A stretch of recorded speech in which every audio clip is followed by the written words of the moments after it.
नमस्कार, जय हिंद, वंदे मातरम। आप सभी बहन भाइयों का हार्दिक स्वागत है गुरुजी वर्ल्ड एग्जाम स्टडी, केवल मात्र शिक्षक भर्ती का चैनल गुरुजी वर्ल्ड एग्जाम स्टडी।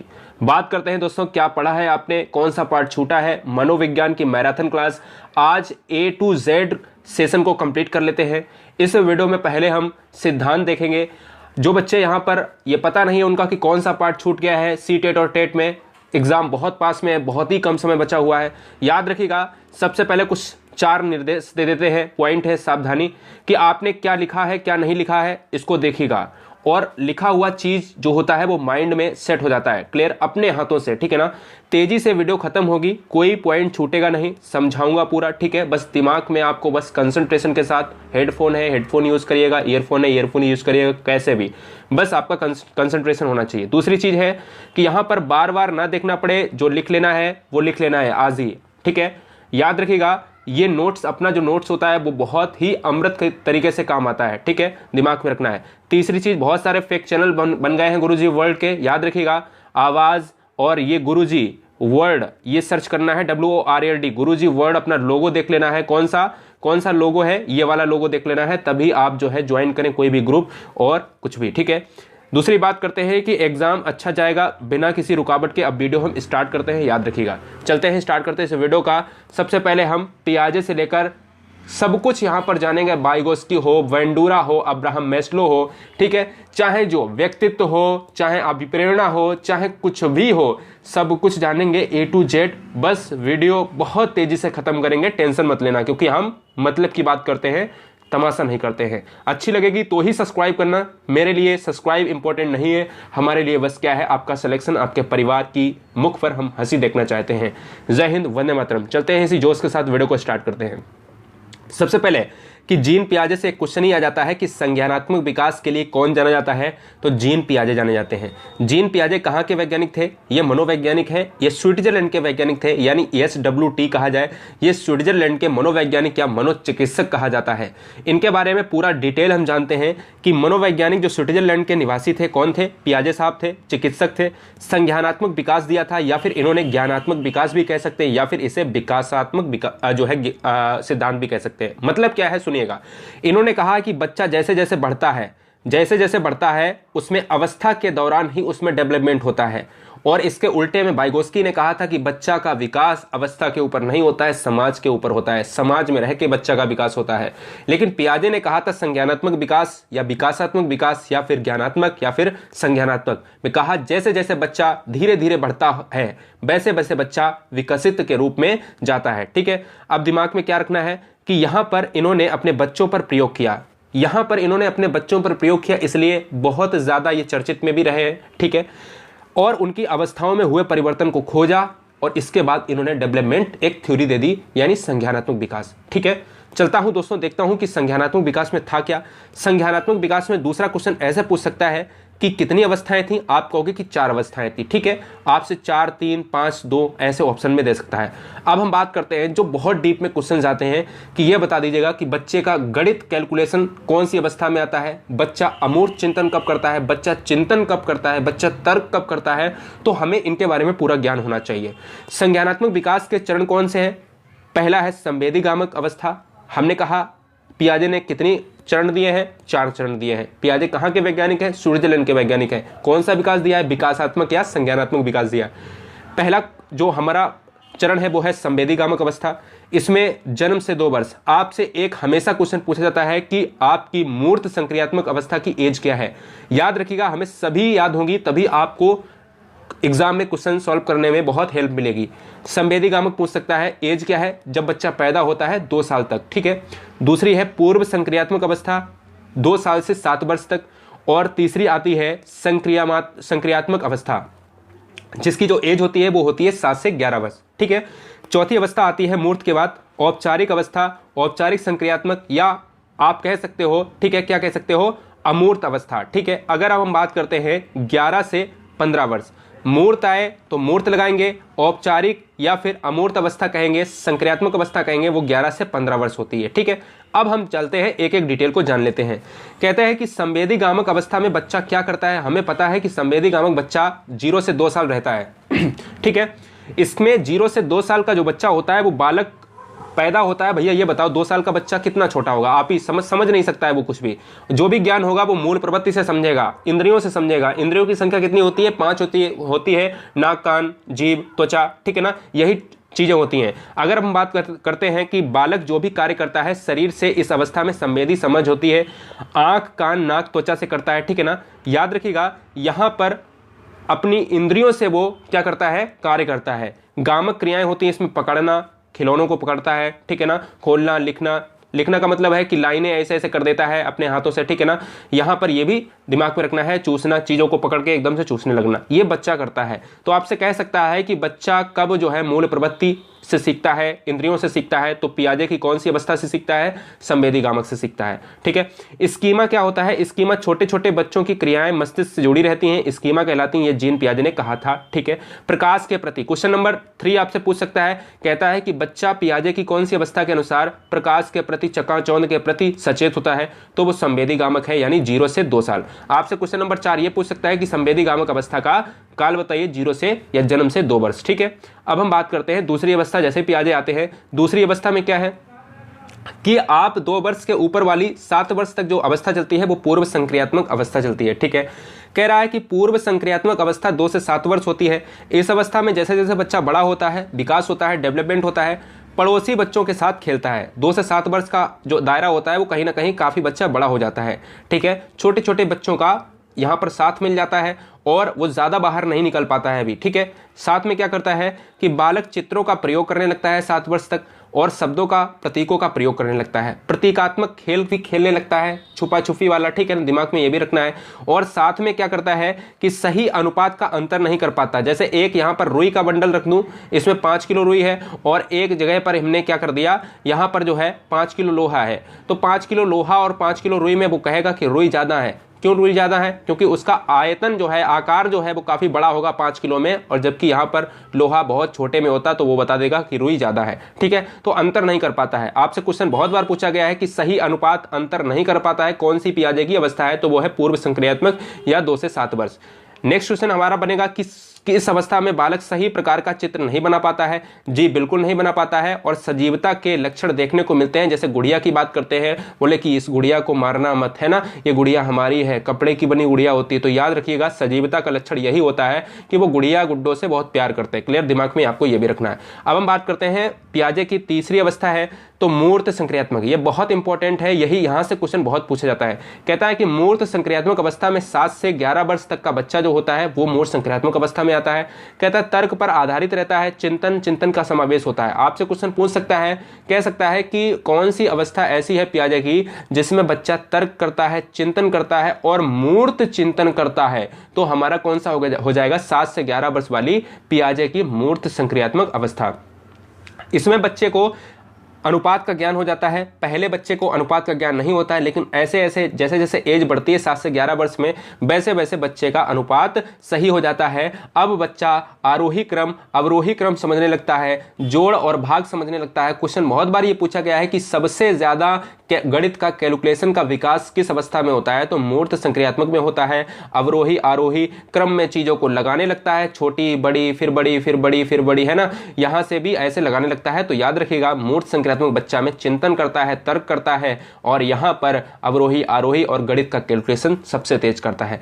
लास्ट अवस्था है आपकी पियाजे का सिद्धांत में मूर्त अमूर्त अवस्था या औपचारिक संक्रियात्मक अवस्था।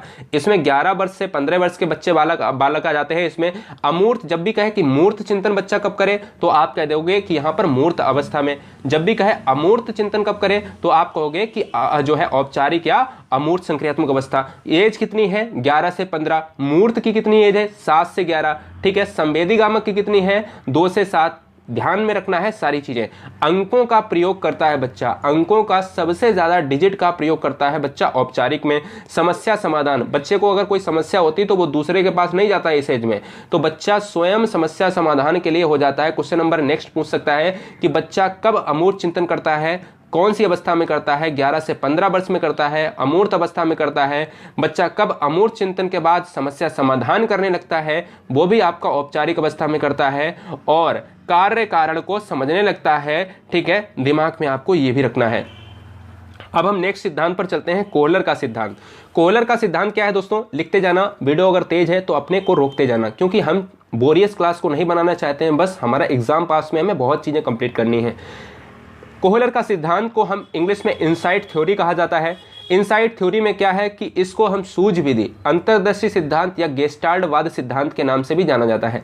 कोहलर के जो प्रवर्तक हैं दोस्तों, यहां पर किनको जाना जाता है बताओ, कोहलर को ही जाएगा। यहां पर अगर हम अंतर्दृष्टि की बात करें तो अंतर्दृष्टि के प्रवर्तक हम कह सकते हैं कोहलर, ठीक है। तो अंतर्दृष्टि सूझ का सिद्धांत किसने दिया, पहला क्वेश्चन बन जाएगा, कोहलर ने दिया। इनसाइट थ्योरी अगर पूछ ले, हिंदी में लिख के इनसाइट दे देता है कभी कभी, इनसाइट थ्योरी किसने दिया, तो कोहलर ने दिया। सूझविधि किसने दिया, कोहलर ने दिया। गेस्टाल्टवाद सिद्धांत किसने दिया, कोहलर ने दिया। गेस्टाल्टवाद अब क्या है, गेस्टाल्टवाद के प्रतिपादक बहुत बार पूछा जाता है, बर्दिमर हो जाएंगे, ठीक है। गेस्टाल्टवाद में आ जाते हैं, बर्दिमर आ जाते हैं, कोफा आ जाते हैं, लेविन आ जाते हैं, कोहलर आ जाते हैं। गेस्टाल्टवाद का मतलब भी बताऊंगा कि यह जर्मन का शब्द है, अर्थ है कि पूर्ण आकृति, संपूर्णाकार या गेस्टाल्टवादी जो है प्रयोग करता कोहलर ने यहां पर कहा है। गेस्टाल्टवादी का मतलब क्या है कि गेस्टाल्टवाद जब तक समस्या का सामना नहीं होता है, जब तक समस्या दिखाई नहीं देती है, तब तक समस्या का समाधान नहीं हो सकता। ये गेस्टाल्टवाद के विचारक हैं, ये है गेस्टाल्टवाद, ठीक है। मैं यहां पर आपको अभी पूरा डिफाइन करूंगा। कोहलर ने कौन सा सिद्धांत दिया, समग्रवाद सिद्धांत कोहलर ने दिया, यही को कहा जाता है। इसी को संपूर्णवाद सिद्धांत, अंतर्दृष्टि सिद्धांत को ही कहा जाता है। कोहलर के अवयवी सिद्धांत को भी एक ही नाम से जाना जाता है, तो याद रखिएगा, समग्रवाद सिद्धांत किसने दिया, कोहलर ने दिया। अवयवी सिद्धांत किसने दिया, कोहलर ने दिया। संपूर्णवाद सिद्धांत किसने दिया, कोहलर ने दिया। सूझविधि किसने दिया, अंतर्दृष्टि किसने दिया, और गेस्टाल्टवाद किसने दिया, यहां पर कोहलर ने दिया, ठीक है। अब चलो, हमने बहुत जान लिया, अब हम कोहलर के प्रयोग के बारे में जानते हैं। कोहलर के प्रयोग के बारे में हम जानते हैं तो एग्जाम्पल की बात अगर हमने करे कि गेस्टाल्टवाद क्या है, गेस्टाल्टवाद ये है कि गेस्टाल्टवाद जब तक समस्या का समाधान नहीं किया जा सकता, जब तक समस्या दिखाई नहीं देती। यानी कह सकते हैं कि 80 पेन का मूल्य क्या है, तो 80 पेन का मूल्य आप नहीं निकाल सकते हो। गेस्टाल्टवाद कहता है कि समस्या को दिखाई देना जरूरी है, तभी हम कर सकते हैं। तो यहां पर तो आप नहीं बता सकते हो 80 पेन का मूल्य क्या है। अगर आप तभी बता सकते हो कि जब एक पेन का मूल्य अगर 5 है, तो आप कह सकते हो कि 80 पेन का हम गुणे 5 कर देंगे, वही होगा, ठीक है। तो यही होता है गेस्टाल्टवाद, समस्या का दिखाई देना होना चाहिए। ये आप दिखाई नहीं देगा तब तक गेस्टाल्टवाद नहीं होगा। हम क्वेश्चन की बात करते हैं, जो क्वेश्चन पूछे जाते हैं। कहता है कोहलर ने जो प्रयोग किया था वो कौन से जानवर पर किया था, तो कोहलर ने सुल्तान नामक चिंपैंजी पर अपना प्रयोग किया था। क्वेश्चन ये भी पूछा जा सकता है कि चिंपैंजी पर प्रयोग किसने किया, ठीक है, वनमानुष पर प्रयोग किसने किया, तो आपका आंसर होगा कोहलर ने किया। और कोहलर ने कितने चिंपैंजी पर प्रयोग किए, तो आप कहोगे 6 चिंपैंजी पर प्रयोग किए, ठीक है। समस्या होनी चाहिए, कोहलर कहता है कि समस्या होनी चाहिए, और समस्या के बाद में क्या होता है, एक बंदे के पास कोई समस्या है तो फिर आता है विचार। अंतर्दृष्टि का मतलब होता है, इनसाइट का मतलब होता है विचार, ठीक है ना, यानी थिंक होता है, ठीक है ना, विचार आता है। और फिर वो जो विचार आता है मनुष्य के मन में, फिर सूझ आती है, उस सूझ को यानी स्वीकारता है, एक्सेप्ट करता है, और सूझ के द्वारा ही समाधान किया जा सकता है, ये कोहलर ने कहा। कोहलर ने कहा है कि बच्चे के अंदर या व्यक्ति के अंदर कोई समस्या है तो एकदम से सूझ आती है और उस समस्या का समाधान हो जाता है। तो इनसाइट थ्योरी किसने दी है, कोहलर ने दी है। चिंपैंजी दी है, चिंपैंजी का प्रयोग बता दिया, नाम बता दिया, सुल्तान बता दिया, 6 चिंपैंजी बता दिए, गेस्टाल्टवाद बता दिया, बर्दिमर हो गए इसके प्रवर्तक, ठीक है। परेशान मत होना, चीजें बिल्कुल आसान है। हम बात करते हैं कि कोहलर ने जो विशेषताएं हैं, क्वेश्चन जो आता है इसमें आपसे क्वेश्चन बहुत बार बी ऑप्शन पूछा जाता है। बी क्वेश्चन हमने आपको यहां पर डी तरीके के आपको यहां पर लाइन लिखा है, कहता है कि सीखने की प्रक्रिया संज्ञानात्मक होती है, यह कभी नहीं पूछा जाता।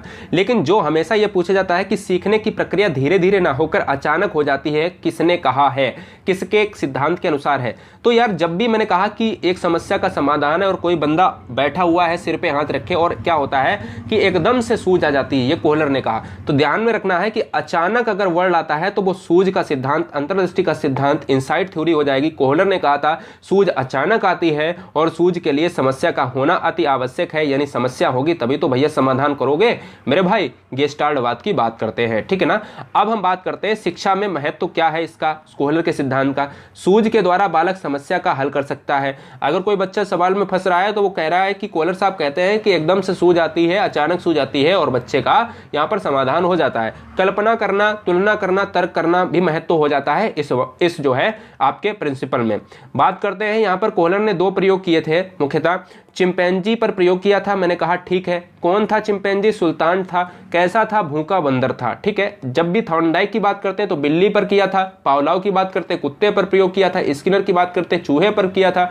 ऐसे ही हम कहते हैं कि कोहलर ने अपना चिंपैंजी पर किया था। बॉक्स समस्या पर किया था। ऊपर बहुत सारे केले रख दिए और चिंपैंजी को बंद कर दिया, यहाँ पर छत पर टांग दिए केले और कमरा बंद कर दिया।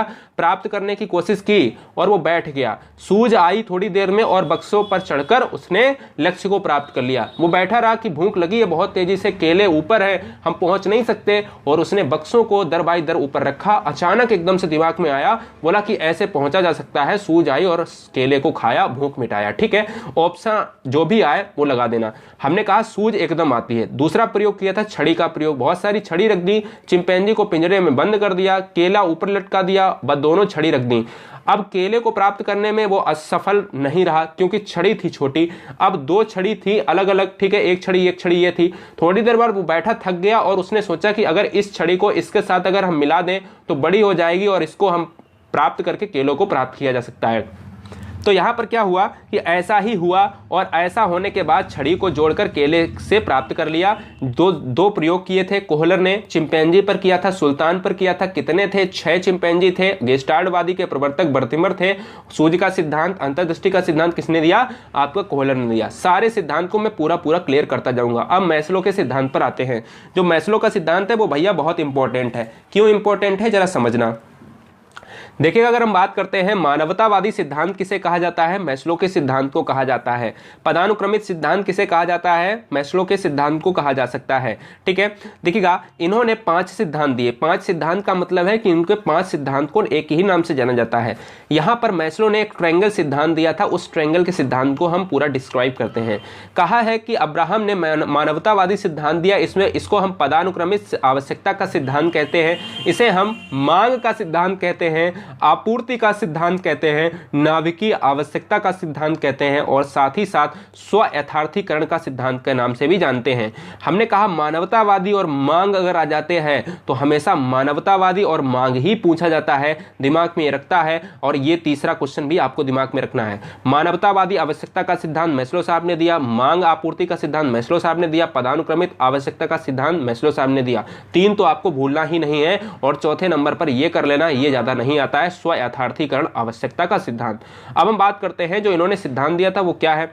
सबसे पहले इन्होंने कहा था कि आवश्यकता का सिद्धांत, यानी कुछ मांगे होती हैं। मांग का सिद्धांत मैंने कहा मैस्लो ने दिया। मांग से मैस्लो ने, ऐसे कर सकते हो ना, मैस्लो ने, याद रख सकते हो ना। तो याद रखो कि इन्होंने 5 सिद्धांत, 5 तरीके के लक्ष्य बताए। कहा कि पहले मानव को जीवन जीने के लिए, मनुष्य को जीने के लिए पहले, नीचे से मैं चलूंगा, एक ट्रायंगल सिद्धांत आपसे कह सकता है। ट्रायंगल सिद्धांत किसने दिया? मैस्लो ने दिया। याद रखिएगा कि मैस्लो साहब ने कहा कि जो बच्चा जीवित रहता है, व्यक्ति जीवित रहना चाहता है, सबसे पहले जीवित रहने के लिए उसकी शारीरिक आवश्यकता है। क्या आवश्यकता है? भोजन, नींद, पानी चाहिए। ठीक है। उसको भोजन, नींद, पानी चाहिए, तभी वो जीवित रह सकता है।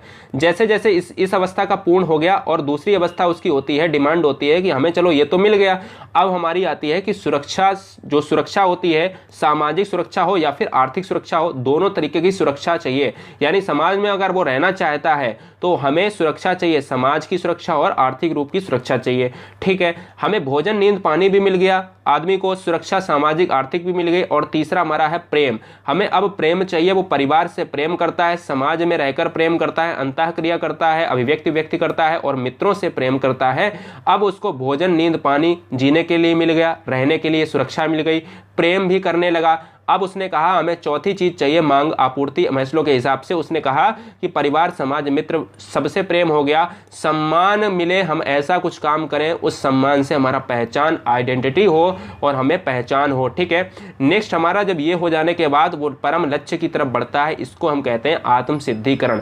तो क्वेश्चन ये भी आ सकता है कितने सिद्धांत के कितने लक्ष्यों में बांटा गया है? मैस्लो का सिद्धांत 5 में बांटा गया है। ये निम्न स्तर 3 है और ये ऊपर के 2 स्तर उच्च है। ठीक है। 2 पॉइंट हमेशा क्वेश्चन में पूछे जाते हैं कि अब्राहम मैस्लो का सबसे उच्च स्तरीय सिद्धांत कौन सा है? आत्म सिद्धिकरण।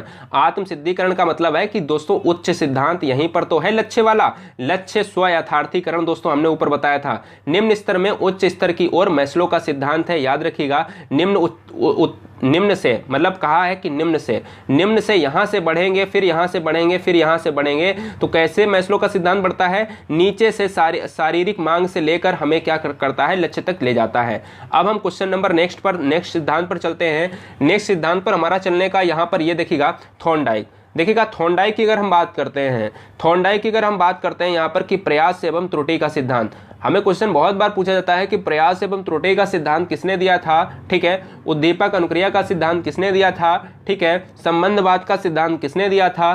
तो यहाँ पर आपको थॉर्नडाइक लगाना है। अगर अब हम बात करते हैं इनके पूरे फुल डिफिनीशन की, तो ध्यान दीजिएगा मेरे भाई कि थॉर्नडाइक जो है वो कहाँ के मनोवैज्ञानिक हैं? जैसा कि मैंने ऊपर अभी कहा, पियाजे हमारे स्विट्जरलैंड के मनोवैज्ञानिक हैं। ठीक है। ऐसे ही अगर हम बात करें कोहलर जो जर्मन से रिलेट कर जाते हैं, गेस्टाल्टवाद। ठीक है। लेकिन अगर हम बात करते हैं प्रयास एवं त्रुटि का सिद्धांत मेनली किसने दिया था? थॉर्नडाइक ने दिया था। थॉर्नडाइक अमेरिकी मनोवैज्ञानिक थे।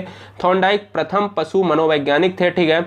अगर अब हम बात करते हैं, इन्हें प्रथम शैक्षिक मनोविज्ञान कहा जाता है, मनोवैज्ञानिक कहा जाता है। क्यों कहा जाता है? इसका रीजन है, प्रथम शैक्षिक मनोवैज्ञानिक इसलिए कहा जाता है कि जो आप लर्निंग अधिगम सीखते हैं, अधिगम में सबसे पहले अगर किसी भी मनोवैज्ञानिक ने सिद्धांत दिए हैं, प्रिंसिपल दिए हैं, वो सबसे पहले थॉर्नडाइक महोदय ने ही दिए हैं। अमेरिकन ये वैज्ञानिक थे। इन्होंने 2 नियम दिए, 2 तरीके के नियम दिए। आपसे क्वेश्चन बहुत बार पूछता है कि 2 नियम वो कौन कौन से हैं।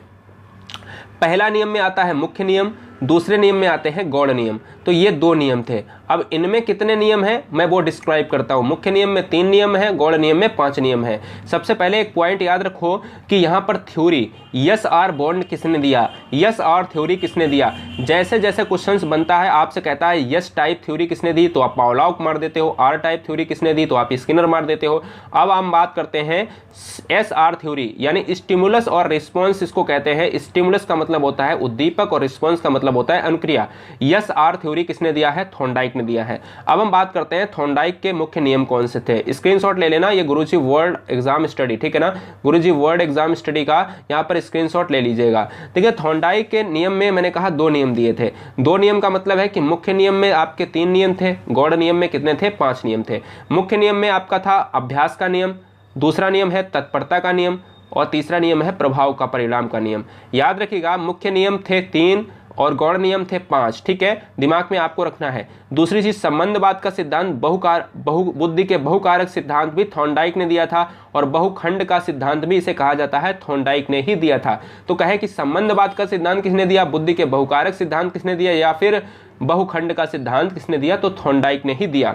गौड़ नियम के मैंने 5 नियम बताए हैं, वो इस प्रकार हैं कि बहुप्रतिक्रिया का नियम, मनोवृत्ति का नियम, आंशिक क्रिया का नियम, आत्मीकरण और सहचर्य क्रिया का नियम। इन क्वेश्चंस को बड़ा ध्यान से रखना है कि मैंने कहा मुख्य नियम में अभ्यास का नियम जो 3 हमारे आते हैं, तत्परता का नियम, प्रभाव का नियम, तो ये 3 हो गए मुख्य नियम में। गौड़ नियम में मैंने कहा टोटल 5 होते हैं, बहुप्रतिक्रिया, मनोवृत्ति, आंशिक क्रिया, आत्मीकरण और सहचर्य क्रिया का नियम। तो ये दिमाग में आपको रखना है। थॉर्नडाइक प्रथम मनोवैज्ञानिक शैक्षिक थे, ठीक है ना, शैक्षिक मनोवैज्ञानिक थे, और इन्होंने सबसे पहले सीखने के नियम दिए। इन्हें अमेरिकन मनोवैज्ञानिक कहा जाता है। अब इनके सिद्धांत पर हम थोड़ा सा चलते हैं। इनके सिद्धांत पर सबसे क्वेश्चन पूछा जा सकता है कि थॉर्नडाइक ने कौन सा सिद्धांत किस पर प्रयोग किया था। थॉर्नडाइक ने आपका बिल्ली पर प्रयोग किया था। सीएटी यानी कैट माने बिल्ली होती है, सभी जानते हो, ठीक है ना। दोस्तों लाइक और अनलाइक की बात नहीं है, सब्सक्राइब की बात नहीं है, बस ये सोचने की बात है कि अनलाइक कहाँ से आते हैं वीडियो में। जो बंदा पूरी वीडियो ये देखेगा उसको खुद ही लग जाएगा कि हाँ मेरा मनोविज्ञान A to Z कंप्लीट हो गया है। ठीक है, यहाँ पर बात करते हैं, चलते हैं। यहाँ पर देखिएगा प्रयोग बिल्ली पर किया था। महत्वपूर्ण क्या है, भूखी बिल्ली है। ठीक है, महत्वपूर्ण क्या है, भूखी बिल्ली है। और मछली कैसी है, महत्वपूर्ण मछली है मृत मछली। क्वेश्चन बहुत बार पूछा जा चुका है रीट एग्जाम में और यूपी टेट एग्जाम में, और सीटेट में तो बहुत बार पूछा गया है कि थॉर्नडाइक ने कैसी मछली का प्रयोग किया था, तो मृत मछली का प्रयोग किया था, भूखी बिल्ली का प्रयोग किया था। ठीक है, दिमाग में आपको रखना है। मैंने कहा अनुक्रियाकर्ता को रिस्पॉन्स कहते हैं, जो बिल्ली होती है इनके में उद्दीपक होता है यस, यानी इसको हम स्टिमुलस कहते हैं, जिसको उद्दीपक कहा जाता है। ध्यान दीजिएगा, कहा जाता है थॉर्नडाइक ने कहा है कि कैट पर प्रयोग किया था। भूखी बिल्ली को एक पिंजड़े में बंद कर दिया और पिंजड़े में अनेक बार क्रिया करती है, और बाहर एक मछली को यहाँ पर फिश रख दिया है, मृत मछली है, कटोरी में रख दिया। और थॉर्नडाइक ने ये कहा कि भूखी बिल्ली अंदर है, यहाँ पर एक जो है पिंजड़ा लगा हुआ है। ठीक है, पिंजड़ा लगा हुआ है, यहाँ से बिल्ली आ सकती है, लेकिन पिंजड़ा तभी खुलेगा जब अंदर से चटकनी को दबाएगा कोई तभी खुलेगा या बाहर से खोलेगा। तो यहां पर क्या है कि जब भी अचानक लीवर पर पंजा मारा और लक्ष्य को प्राप्त किया, बिल्ली ने क्या करा, बाहर बार बार प्रयास किया और बिल्ली ने देखा कि यहां पर एक लीवर पे भी अचानक उसका पंजा पड़ा और दरवाजा खुला और बंद हो गया। तो बिल्ली ने क्या किया, उस पर बार बार पंजा मारा, खुला दरवाजा, जब भी उसको भूख लगती थी तो वो बाहर आके खा लेती थी। तो कहीं ना कहीं उसके दिमाग में ये सेट हो गया था कि बिल्ली को ये सेट हो गया था कि पंजा मारने से या फिर इस चटकनी पे पैर डालने से दरवाजा खुलता है, ठीक है, और हम बाहर जा सकते हैं। तो आपको याद रखना है कैसी मछली और कैसी बिल्ली, ठीक है। इसके अलावा मैंने कहा कि अनुक्रिया के द्वारा उद्दीपक को प्राप्त करने की क्रिया को प्राणी सीख जाता है तो अनुबंधन कहलाता है। मैंने कहा अनुक्रिया के द्वारा जब कोई बंदा क्रिया करता है और क्रिया किसके अनुसार करेगा, उद्दीपक की तरफ करेगा, उद्दीपक की तरफ जो करेगा, क्रिया उद्दीपक की तरफ करेगा, जो इनके बीच में बनने वाला बॉन्ड है वो दोस्तों क्या होता है, अनुबंधन कहलाता है। यही अनुबंधन होता है। इसको समझने के लिए बहुत सारे स्टूडेंट परेशान होते हैं, सिंपल भाषा में समझ लिया आपने। सिद्धांत को क्या क्या कहते हैं, क्वेश्चन बहुत बार आता है। नॉर्मल सी बात है कि प्रयत्न एवं त्रुटि का सिद्धांत सभी जानते हैं, थॉर्नडाइक ने कहा जाता है, थॉर्नडाइक ने दिया। लेकिन क्वेश्चन थोड़ा सा अगर ट्रिपिकल बना दिया जाए, कह सकता है कि संबंधवाद का सिद्धांत किसने दिया, तो आप कह सकते हो कि थॉर्नडाइक ने दिया। कह सकता है प्रयत्न भूल का सिद्धांत किसने दिया, तो आप कह सकते हो थॉर्नडाइक ने दिया। क्वेश्चन कह सकता है कि प्रयास एवं त्रुटि का सिद्धांत जो सभी जानते हैं किसने दिया, आप कह सकते हो कि थॉर्नडाइक ने दिया। उद्दीपक का सिद्धांत या फिर अनुक्रिया का सिद्धांत एस-आर बॉन्ड किसने दिया, आप कह सकते हो थॉर्नडाइक ने दिया। संयोजनवादी सिद्धांत किसने दिया, थॉर्नडाइक ने दिया। अधिगम में समय उत्तरोत्तर होता है, अधिगम अनुबंधन का परिणाम है, यह भी दिमाग में आपको रखना है। अब हम नेक्स्ट क्वेश्चन की तरफ चलते हैं। नेक्स्ट जो है सबसे पहले हम जान लेते हैं सिद्धांत। अगर अब हम नेक्स्ट सिद्धांत पर चलेंगे बीएफ स्किनर पर, लेकिन सबसे पहले ये क्वेश्चन बहुत बार आता है, कि ये बताओ ये कौन सा सिद्धांत मंद बुद्धि बालकों के लिए आवश्यक होता है, थॉर्नडाइक का सिद्धांत, स्किनर का सिद्धांत या फिर पावलोव का सिद्धांत। ध्यान दीजिएगा, कक्षा में उपयोगिता जो होती है, बच्चों से बार बार प्रयास करवाना चाहिए, जिससे आपने चटकनी वाला ध्यान दिया होगा कि बिल्ली कैसे चटकनी खोलती है, बच्चों से बार बार प्रयास करवाना चाहिए। तभी तो बोला कि प्रयास एवं त्रुटि का सिद्धांत, बच्चों से त्रुटि संभव हो जाती है, इसी से बच्चे सीखते हैं। अधिगम में समय देना चाहिए, जिससे बच्चे समय ज्यादा लें लेकिन सीख जाएं। मंद बुद्धि के बालकों के लिए यह महत्वपूर्ण सिद्धांत है। कौन सा सिद्धांत, थॉर्नडाइक का सिद्धांत। ध्यान में रखना, मैंने यही क्वेश्चन अभी किया था। मंद बुद्धि के सिद्धांत के लिए, मंद बुद्धि बालकों के लिए कौन सा सिद्धांत इंपॉर्टेंट है, थॉर्नडाइक का सिद्धांत इंपॉर्टेंट है। शुद्ध उच्चारण बालक इसी सिद्धांत से करता है। तो 2 पॉइंट आपको कभी भी नहीं भूलने चाहिए, ठीक है, दिमाग में आपको रखना है। अब हम चलते हैं बीएफ स्किनर। देखिएगा, बीएफ स्किनर ने 1950-1954 में प्रतिपादन किया था अपने एक सिद्धांत पर। इन्होंने अपने एक सिद्धांत पर प्रयोग किया था और इन्होंने कहा कि चूहों पर हम प्रयोग करेंगे। इन्होंने खैर कबूतर पर भी प्रयोग किए। याद रखिएगा, बीएफ स्किनर, जैसे हमने कहा कि आपके कोहलर को अंतर्दृष्टि का सिद्धांत कहा जाता है और आपके थॉर्नडाइक को यहां पर कहा जाता है क्या, प्रयत्न एवं भूल का सिद्धांत। मैस्लो को मांग का सिद्धांत कहा जाता है। पावलोव को अगर हम अभी कहेंगे जाके आगे का सिद्धांत, और बीएफ का स्किनर का सिद्धांत जो अभी हम जानेंगे यहां पर क्रिया प्रसूत का सिद्धांत, ठीक है। तो बीएफ स्किनर साहब थे, इन्होंने 1950 में 1954 में एक सिद्धांत दिया जिसको हम क्रिया प्रसूत का सिद्धांत कहते हैं, ठीक है। मैंने कहा ठीक है कहते हैं। तो स्किनर ने अपना जो प्रयोग किया था वो चूहे पर किया था और कबूतर पर भी किया था। हमें मेनली सबसे ज्यादा इंपॉर्टेंस दिया है स्किनर साहब ने चूहे पर, रैट पर। याद कैसे करोगे, स्किनर में आर आता है तो ऐसे याद कर लो कि रैट हो जाएगा, इस चूहे पर प्रयोग किया था, ठीक है, बहुत बार आ चुका है। अगर अब हम बात करते हैं, स्किनर ने अपना प्रयोग चूहे पर किया था। क्रिया प्रसूत अनुबंधन का सिद्धांत भी किसने दिया है, आपके स्किनर महोदय ने दिया। स्किनर महोदय ने आर टाइप की थ्योरी दी। मैंने ऊपर पढ़ा था अभी, यस आर थ्योरी किसने दी थी, थॉर्नडाइक ने दी थी। स्किनर ने, जब भी हम बात करेंगे तो स्किनर ने हमारा कौन सा दिया है, आर टाइप थ्योरी दी। मैंने कहा स्किनर जैसे आपने याद किया है, स्किनर ऐसे जैसे याद किया है चूहा पर, ठीक है ना, रैट से, तो आप आर से हमें याद कर लेना है आर टाइप थ्योरी, ठीक है ना। दोनों आपको याद हो जाएंगे, चूहे पर प्रयोग करने वाले स्किनर थे, आर टाइप थ्योरी देने वाले स्किनर थे, तो दोनों आपको याद हो जाएंगे। अनुक्रिया करता इसमें होता है चूहा, जैसे जैसे क्रिया करता है इसमें भी एक बॉक्स में इन्होंने बंद कर दिया, लेबर इसमें भी लगा है, भोजन बाहर रखा है, और भोजन एक पुनर्बल, इन्होंने रिस्पॉन्स यहां पर क्या माना है, पुनर्बल माना है, ठीक है ना। यहां पर पुनर्बल माना है, ये रिस्पॉन्स होता है, यहां पर रिस्पॉन्स करता होता है, इसको हमने यहां पर पुनर्बल मान लिया है। अब पुनर्बल जैसे यहां पर क्या होता है, कक्षा में उपयोगिता भी होती है, उसको भी मैं सिखाऊंगा आगे। जैसे भूखा चूहा है, बाहर भोजन रखा है और यहां पर बोला कि पुनर्वलन देना चाहिए। पुनर्वलन सकारात्मक भी हो सकता है, नकारात्मक भी हो सकता है। अब इस बॉक्स को इन्होंने एक नाम रख दिया स्किनर बॉक्स। चूहा बंद है, भोजन बाहर है, लीवर पर पैर पड़ा और भोजन को प्राप्त किया, ठीक है। दिमाग में क्या है, कहता है कि प्राणी को यदि सकारात्मक पुनर्वलन दिया जाता है तो प्राणी उस क्रिया को दोहराता है, और अगर नकारात्मक दिया जाता है तो प्राणी नहीं दोहराता है। बस यही सिद्धांत है इनके सिद्धांत का कहने का मतलब। पुनर्वलन सिद्धांत का महत्व क्या है कि क्लार्क यल हल ने, यहां पर क्लार्क यल का मतलब है कि इसको हम पूरा कह सकते हैं शॉर्ट में CL हल। तो हल ने कौन सा सिद्धांत दिया था? पुनर्वलन। अब हम इसको याद कैसे करेंगे ट्रिक से कि अगर हल चलाओगे तो बल लगेगा, यानी अगर खेत में हल चलाओगे तो बल लगेगा। हल कौन चला रहा है? हल चला रहे हैं, और बल किस में आ रहा है? पुनर्वलन में आ रहा है। तो पुनर्वलन का सिद्धांत बल से हमें कहना है हल। क्वेश्चन कई बार आ चुका है कि पुनर्वलन का सिद्धांत किसने दिया है? तो हल ने दिया है, महोदय हल ने दिया है, CL महोदय ने दिया है, या फिर क्लार्क यल हल ने दिया है। ठीक है, बात करते हैं आगे की डिफिनेशंस पर कि पुनर्वलन को महत्व किसने दिया? स्किनर ने दिया, तभी अपने थ्योरीज में इन्होंने पुनर्वलन को शामिल किया।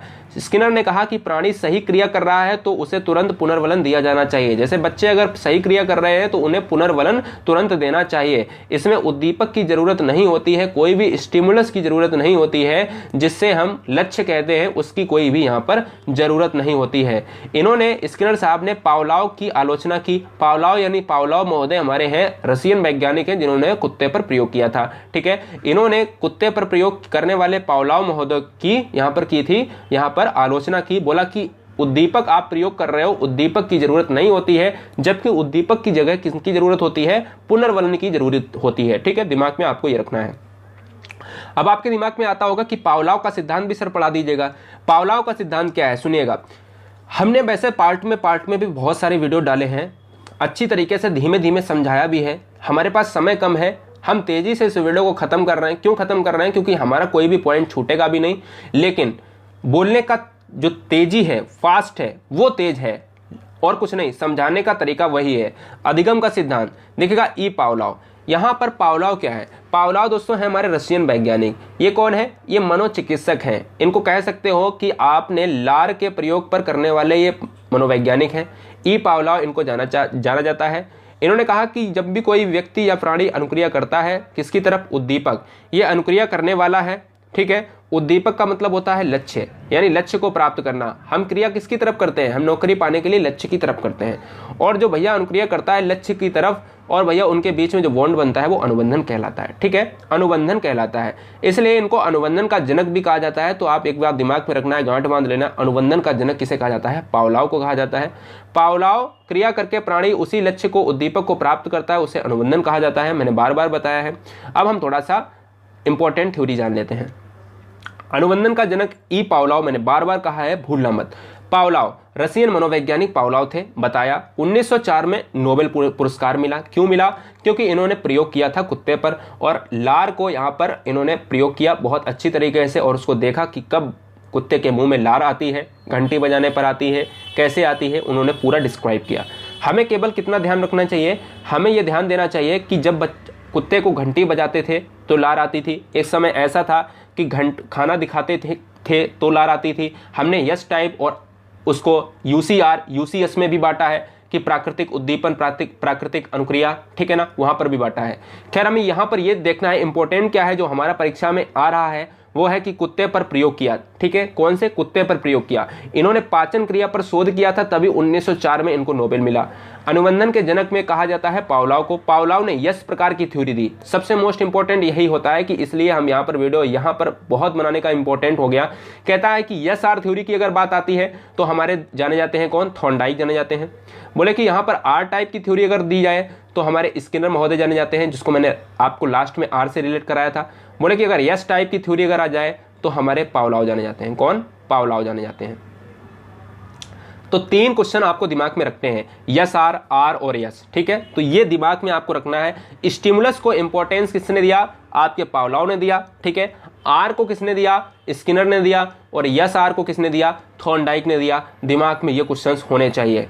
पावलोव ने जो कुत्ते पर प्रयोग किया था, हमने कहा यस प्रकार का बॉन्ड दिया, कुत्ते पर प्रयोग किया। अंतर्दृष्टि में चिंपैंजी पर प्रयोग किया। स्किनर ने चूहे पर प्रयोग किया। जब कुत्ते के सामने भोजन रखा तो हमारा उद्दीपक क्या है? भोजन है। तो जैसे ही भोजन रखा तो कुत्ते में लार की वृद्धि हो गई। इन्होंने कुत्ते को रस्सी से बांध दिया, हमने कहा कि रस्सी पे बांध दिया और देखा कि कहाँ से लार आ रही है, भोजन दिखाया तो लार आ रही है, घंटी बजाया तो लार आ रही है, घंटी बजाने के बाद हमने कुत्ते को भोजन दिया तो भी लार आ रही है। एक समय हमने ऐसा आया कि भोजन नहीं दिया, केवल हमने घंटी बजाई तो भी आपका लार आ रही है। क्वेश्चन जहां से बनता है अब वो आपको ध्यान देना है इन 2 क्वेश्चंस में, इन 2 पॉइंट पर बहुत ध्यान देना है, ट्रिपल स्टार अपनी कॉपी में लिख लेना। कहता है कि शास्त्रीय अनुबंधन का सिद्धांत किसने दिया, तो पावलोव ने दिया। संबंध प्रत्यावर्तन का सिद्धांत किसने दिया, तो पावलोव ने दिया। याद रखो शास्त्रीय अनुबंधन कई बार एग्जाम में रिपीटेड क्वेश्चन है, दिमाग में बच्चों के नहीं आता है कि शास्त्रीय अनुबंधन होता क्या है, किसने दिया, तो दिमाग में आपको रखना है पावलोव ने दिया। ठीक है, जैसे थॉर्नडाइक को मैंने बताया कि बच्चा मंदबुद्धि है तो आप थॉर्नडाइक का सिद्धांत यूज करिएगा कक्षा में। ऐसे ही इस सिद्धांत में इंपॉर्टेंट क्या है कि बच्चे में अगर कोई भी बुरी आदत है, कोई भी भय है, कोई बच्चा अनुशासन में नहीं है, तो उसको हम पावलोव का सिद्धांत यूज करवाएंगे।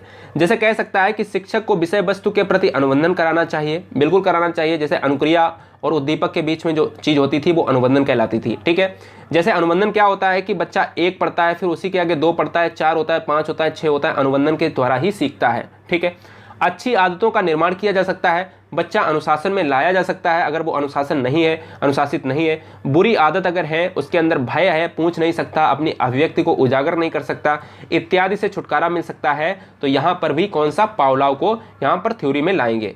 पावलोव की थ्योरी में एक चीज और है, अनुक्रिया अनुकूलित सिद्धांत भी पावलोव ने दिया है, शास्त्रीय अनुबंधन सिद्धांत भी पावलोव ने दिया है, और पावलोव ने मैंने बार बार कहा है यस टाइप थ्योरी दी है, आर टाइप स्किनर, और यस आर बॉन्ड कौन है, आपके थॉर्नडाइक। ठीक है, यस ओ आर अलग हो जाता है। ठीक है, कभी कभी यस आर और ऑप्शंस में बेस्ड पर अलग अलग तरीके से दिखाते हैं। अब हम नेक्स्ट सिद्धांत पर चलते हैं, वाइगोत्स्की के सिद्धांत पर। यह रशियन वैज्ञानिक है, मनोवैज्ञानिक थे। कौन है, रशियन मनोवैज्ञानिक। मैंने कहा पावलोव भी रशियन वैज्ञानिक है और लेव वाइगोत्स्की भी रशियन वैज्ञानिक है। इन्होंने ये कहा कि सामाजिक सिद्धांत के अंतर्गत ही बच्चा बड़ा होता है। पियाजे साहब और इनके बीच में बहुत भेदभाव है। पियाजे ने कहा कि बच्चे का विकास जो होता है वो होता है अवस्था के परिवर्तन के अनुसार, और इन्होंने कहा कि वाइगोत्स्की ने कहा कि बच्चे का जो विकास होता है वो कहीं ना कहीं सहयोग से होता है, परस्पर अंतःक्रिया से होता है, समाज में रहकर होता है, परिवार में रहकर होता है। साथ में ये भी कहा कि एक सिद्धांत जिसे ZPD का सिद्धांत कहा जाता है।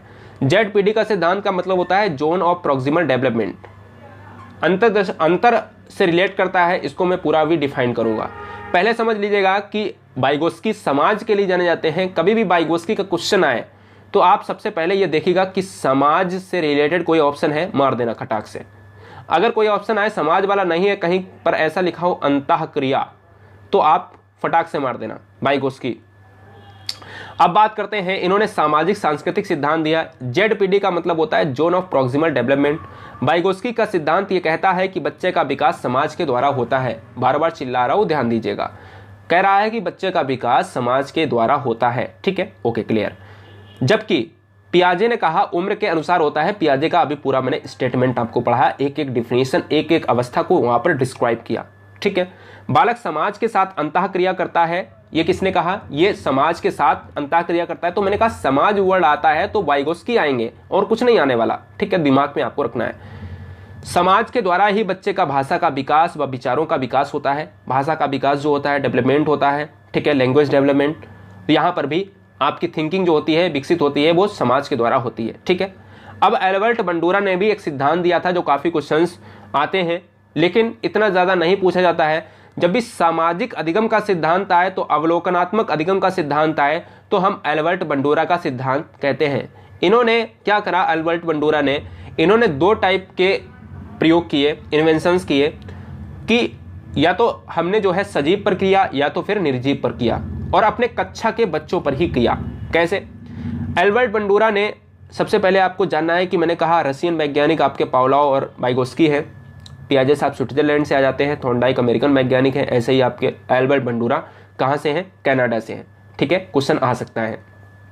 और रीट में और यूपी टेट में, सी टेट में तो बहुत ही बार पूछ लेता है कि निम्न कथन में से कौन से सही है, 1-2 सही है, 3-2 सही है। एल्बर्ट बंडूरा कहाँ के हैं, कनाडा के हैं, रसिया के हैं। ठीक है, तो आपसे पूछ सकता है ए भी सही है, 2-3 सही है, तो आपको पता होगा कि कनाडा से है तो उसमें तो एक तो सही हो जाएगा। ठीक है, हाँ, सबसे पहले इंपॉर्टेंट ये है कि क्वेश्चन ये आता है कि social foundation thought and action.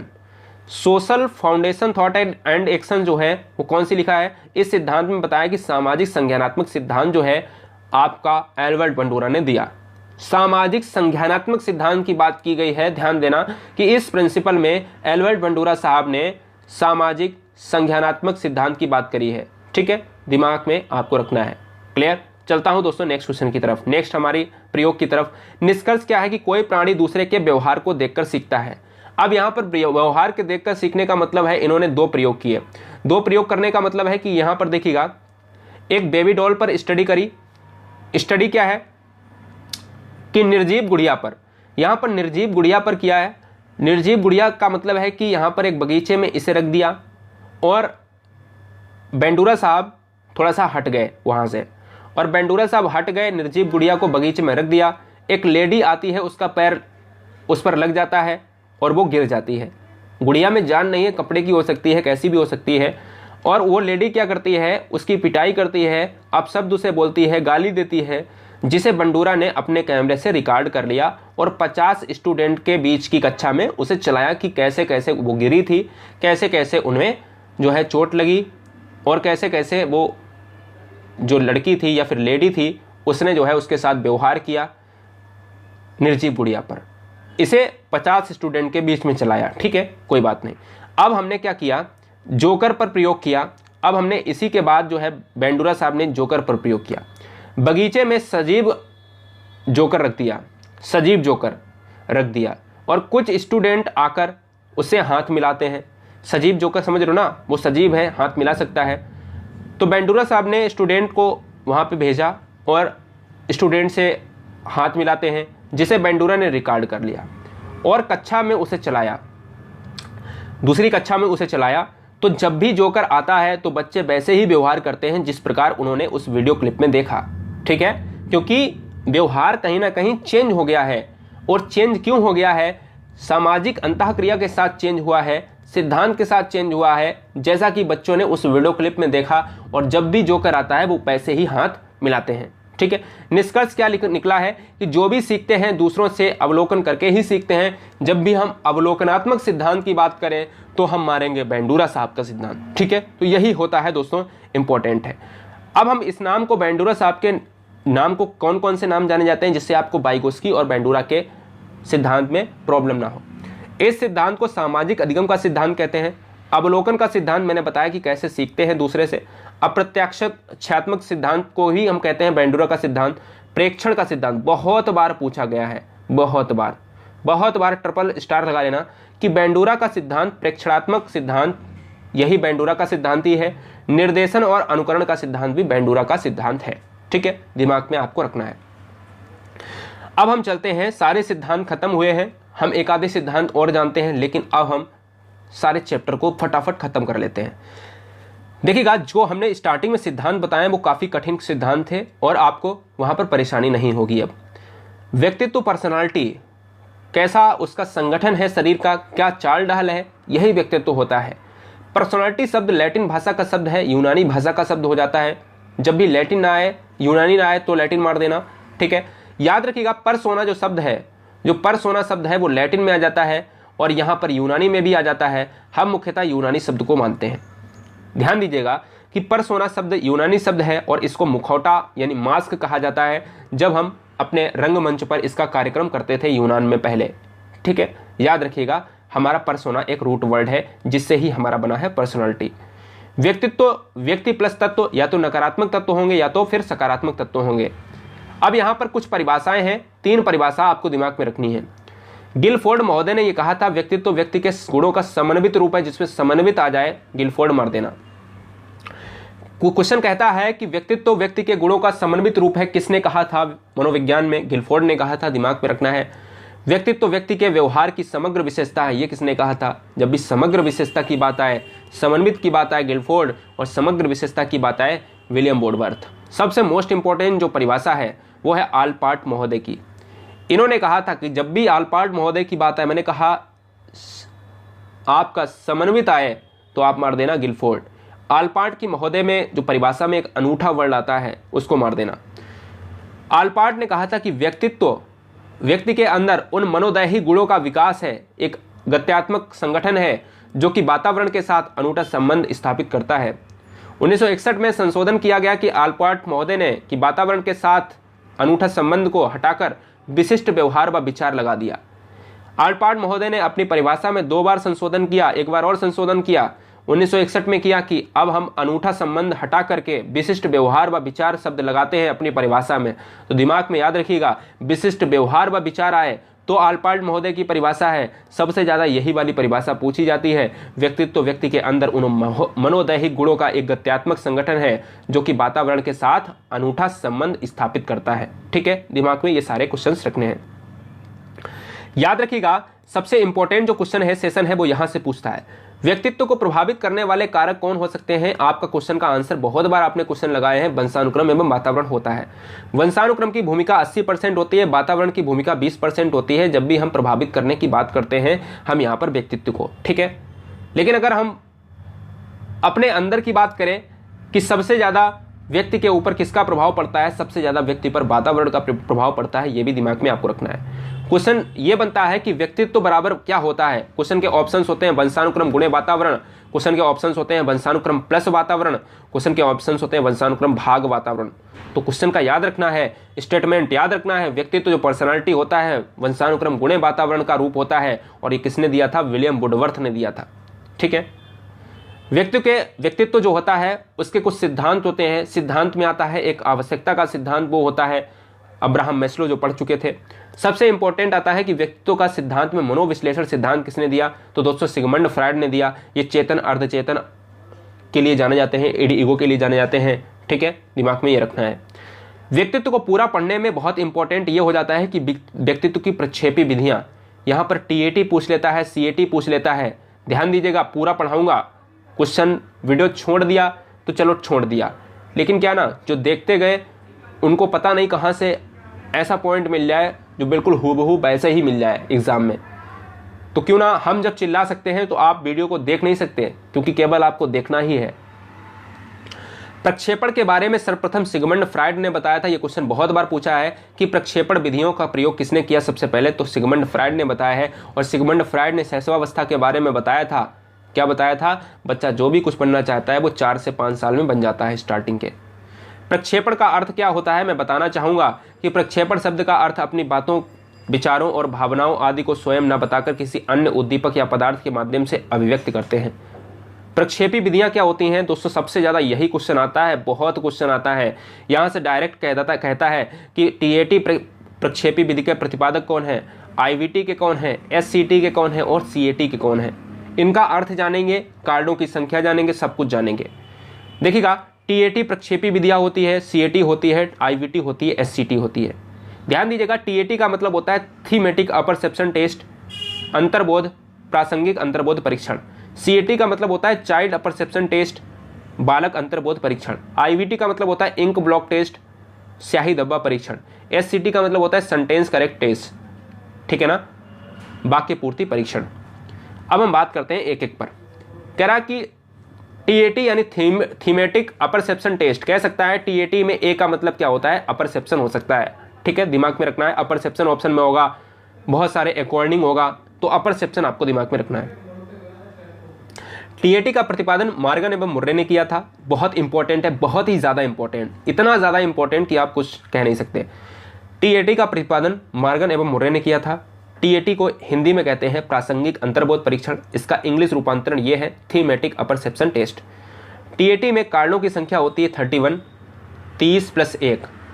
एक जो कार्ड होता है वो होता है सादा, यानी कह सकते हैं कि जिसमें 30 कार्ड चित्रों से संबंधित होते हैं व एक कार्ड खाली होता है। चित्र कौन कौन से होते हैं, 10 कार्ड पुरुष के लिए होते हैं, 10 कार्ड स्त्री के लिए होते हैं और 10 कार्ड होते हैं स्त्री प्लस पुरुष के लिए। तो क्वेश्चन बहुत बार पूछा गया है कि TAT के प्रतिपादक कौन है, मुर्रे एवं मॉर्गन, और TAT के में कार्डों की संख्या क्या है, तो 31 कार्ड होते हैं। ठीक है, क्वेश्चन यह भी पूछा गया है कि TAT कैसा परीक्षण है, तो TAT सामूहिक और व्यक्तिगत दोनों परीक्षण है। क्वेश्चन यह भी पूछा गया है CTET में कि TAT में कौन सा उपयोगी है वर्ष। तो याद रखिएगा, TAT उन बच्चों के लिए है जो 14 से ऊपर वाले हैं, व्यक्ति हैं। ठीक है, बच्चे नहीं कह सकते, व्यक्ति हैं, अधिक उपयोगी है। इस परीक्षण में व्यक्ति को कम से कम 20 बार लिखने को कहा जाता है। ठीक है, यह भी दिमाग में आपको रखना है। CAT परीक्षण क्या है, सीएटी परीक्षण होता है children apperception test. Children apperception test का मतलब है कि बालक अंतर्बोध परीक्षण, इसका हिंदी रूपांतरण होता है। इस परीक्षण के प्रतिपादक बहुत इंपॉर्टेंट है लियोपोल्ड बैलक, यानी क्वेश्चन का ऑप्शन लियोपोल्ड बैलक होगा। यहाँ पर पूरा नाम लिख लेना, बैलक, कभी कभी केवल बैलक दे देता है, तो याद रखिएगा लियोपोल्ड ने किया था, लियोपोल्ड बैलक इनका पूरा नाम था। नेक्स्ट है प्रक्षेपी विधि में तीन, तीसरी है और चौथी है एससीटी। तो हम 4 ही जानते हैं, केवल 4 ही होती है हमारे मनोवैज्ञानिक में। आईवीटी परीक्षण का इंग्लिश रूपांतरण है इंक ब्लॉक टेस्ट, जिसको स्याही धब्बा परीक्षण कहते हैं। इसके प्रतिपादक हरमन रोडसा है, मैंने कहा टीएटी के भार्गव मुर्रन है, और आपके बालक के कौन है, सीएटी के हैं लियोपोल्ड बैलक, और आईवीटी के हैं हरमन रोडसा। 4 बार ये क्वेश्चन पूछा जा चुका है। कार्डों की कितनी संख्या होती है? कुल 10 कार्ड होते हैं। 10 कार्ड सभी स्याही धब्बों से संबंधित होते हैं, ठीक है। इनमें 5 कार्ड काले एवं सफेद होते हैं और 5 कार्ड होते हैं विभिन्न रंगों के, ठीक है। स्याही धब्बा परीक्षण हरमन रोडसा ने दिया था। इंक ब्लॉक टेस्ट जानते हैं, जिसको स्याही धब्बा परीक्षण जानते हैं हिंदी में। इन्होंने 10 कार्ड यहाँ पर संकेतिक दिए हैं और 5 कार्ड सफेद थे, काले थे, ठीक है, और 5 कार्ड जो थे वो भिन्न भिन्न रंगों के होते हैं। क्वेश्चन ये पूछा जाता है कि आईवीटी परीक्षण बहुत इंपॉर्टेंट है, क्योंकि सीएटी और टीएटी सामूहिक और व्यक्तिगत दोनों थे। ये परीक्षण जो होता है वो केवल व्यक्तिगत होता है, केवल व्यक्तिगत, इसमें कोई भी आयु सीमा नहीं होती है, ठीक है, ये भी दिमाग में आपको रखना है। एससीटी में केवल 2 लाइन आपको याद रखनी है कि एससीटी का फुल फॉर्म होता है सेंटेंस कंप्लीशन टेस्ट, वाक्य पूर्ति परीक्षण। प्रतिपादक थे पाइन एंड टेंडलर, बहुत इंपॉर्टेंट है, ज़्यादा नहीं आया है, एक बार शायद पूछा गया है। पाइन एंड टेंडलर, वाक्य में ट्रिक मैंने आपको बताई है कैसे, कि टेंडलर एंड पाइन, यानी पेन से लिखोगे, किससे लिखोगे, पाइन, यानी पेन ही से तो लिखोगे, पॉइंट से लिखोगे, क्या लिखोगे, सेंटेंस लिखोगे। एससीटी क्या लिखोगे, पेन से सेंटेंस लिखोगे, तो पाइन को हमने बना दिया पेन। एससीटी में क्या होता है कि हमें वाक्य पूर्ति परीक्षण करना होता है। जैसे एससीटी का परीक्षण यानी वाक्य परीक्षण होता है, सर्वाधिक योगदान रोटर्स का रहा है, एक मनोवैज्ञानिक थे।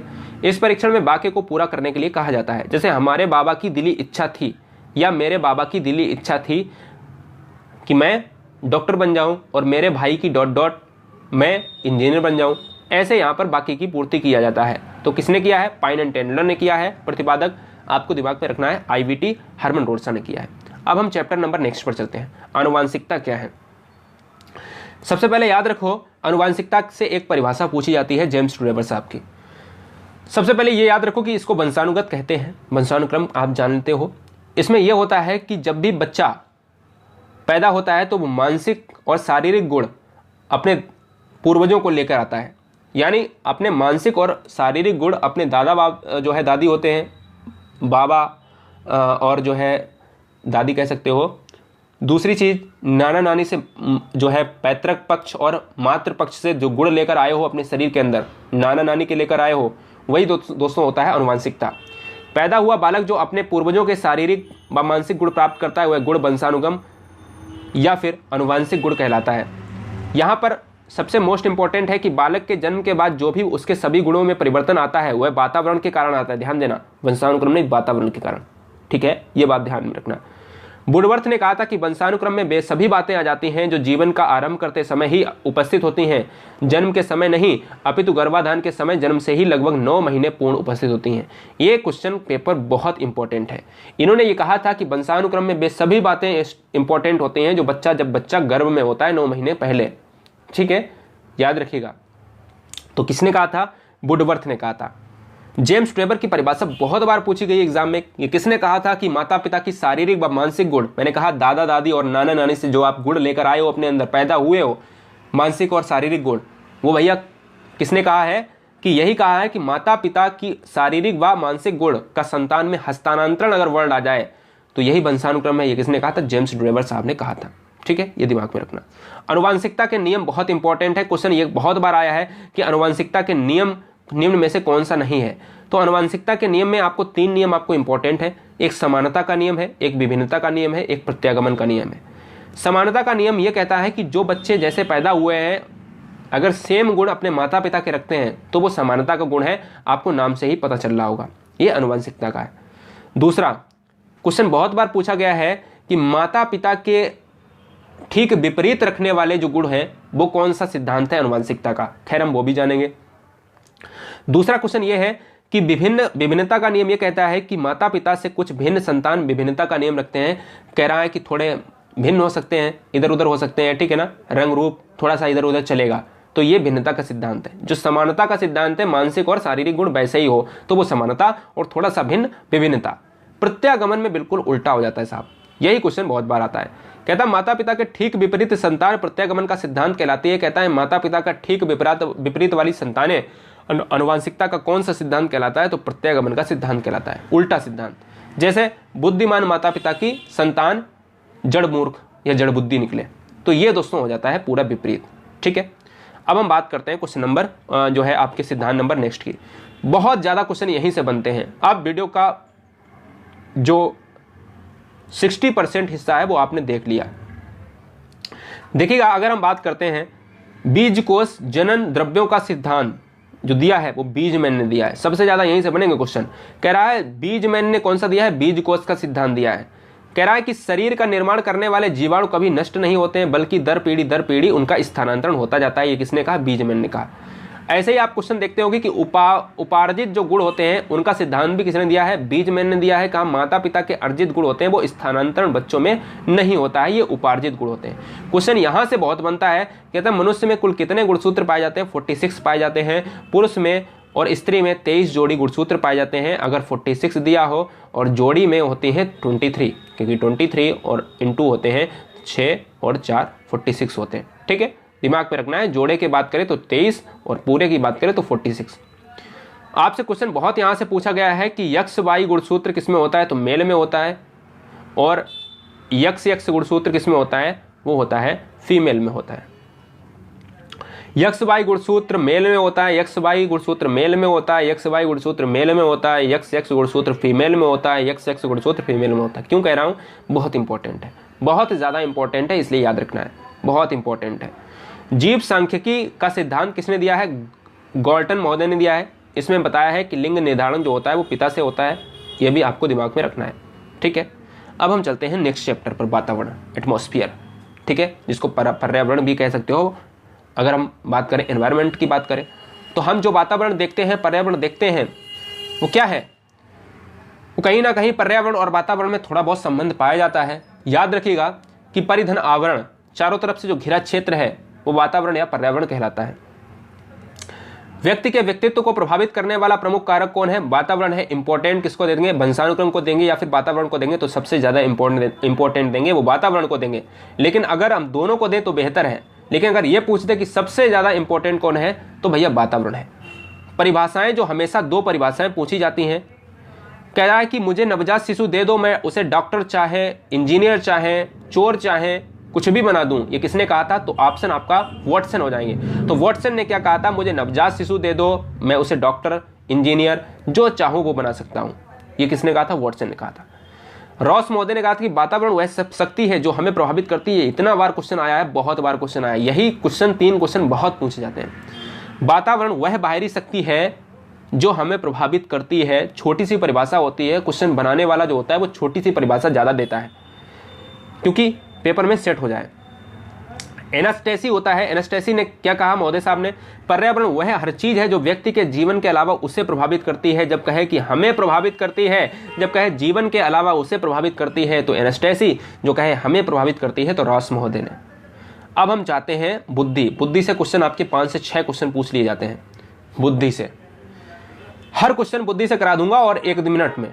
देखिएगा, अगर हम बात करते हैं बुद्धि सर्वप्रथम प्रयोग किसने किया था? कब किया था? फ्रांसिस गाल्टन ने किया था, 1885 में किया था। मैंने आपको बताया पहले वाली क्लासेस में। सबसे पहले बुद्धि अगर वर्ड आ जाए, किसने दिया? बुद्धि का स्टार्ट अगर आ जाए तो गाल्टन साहब ने दिया 1885 में। बुद्धि क्या है? विभिन्न प्रकार की योग्यता बुद्धि है।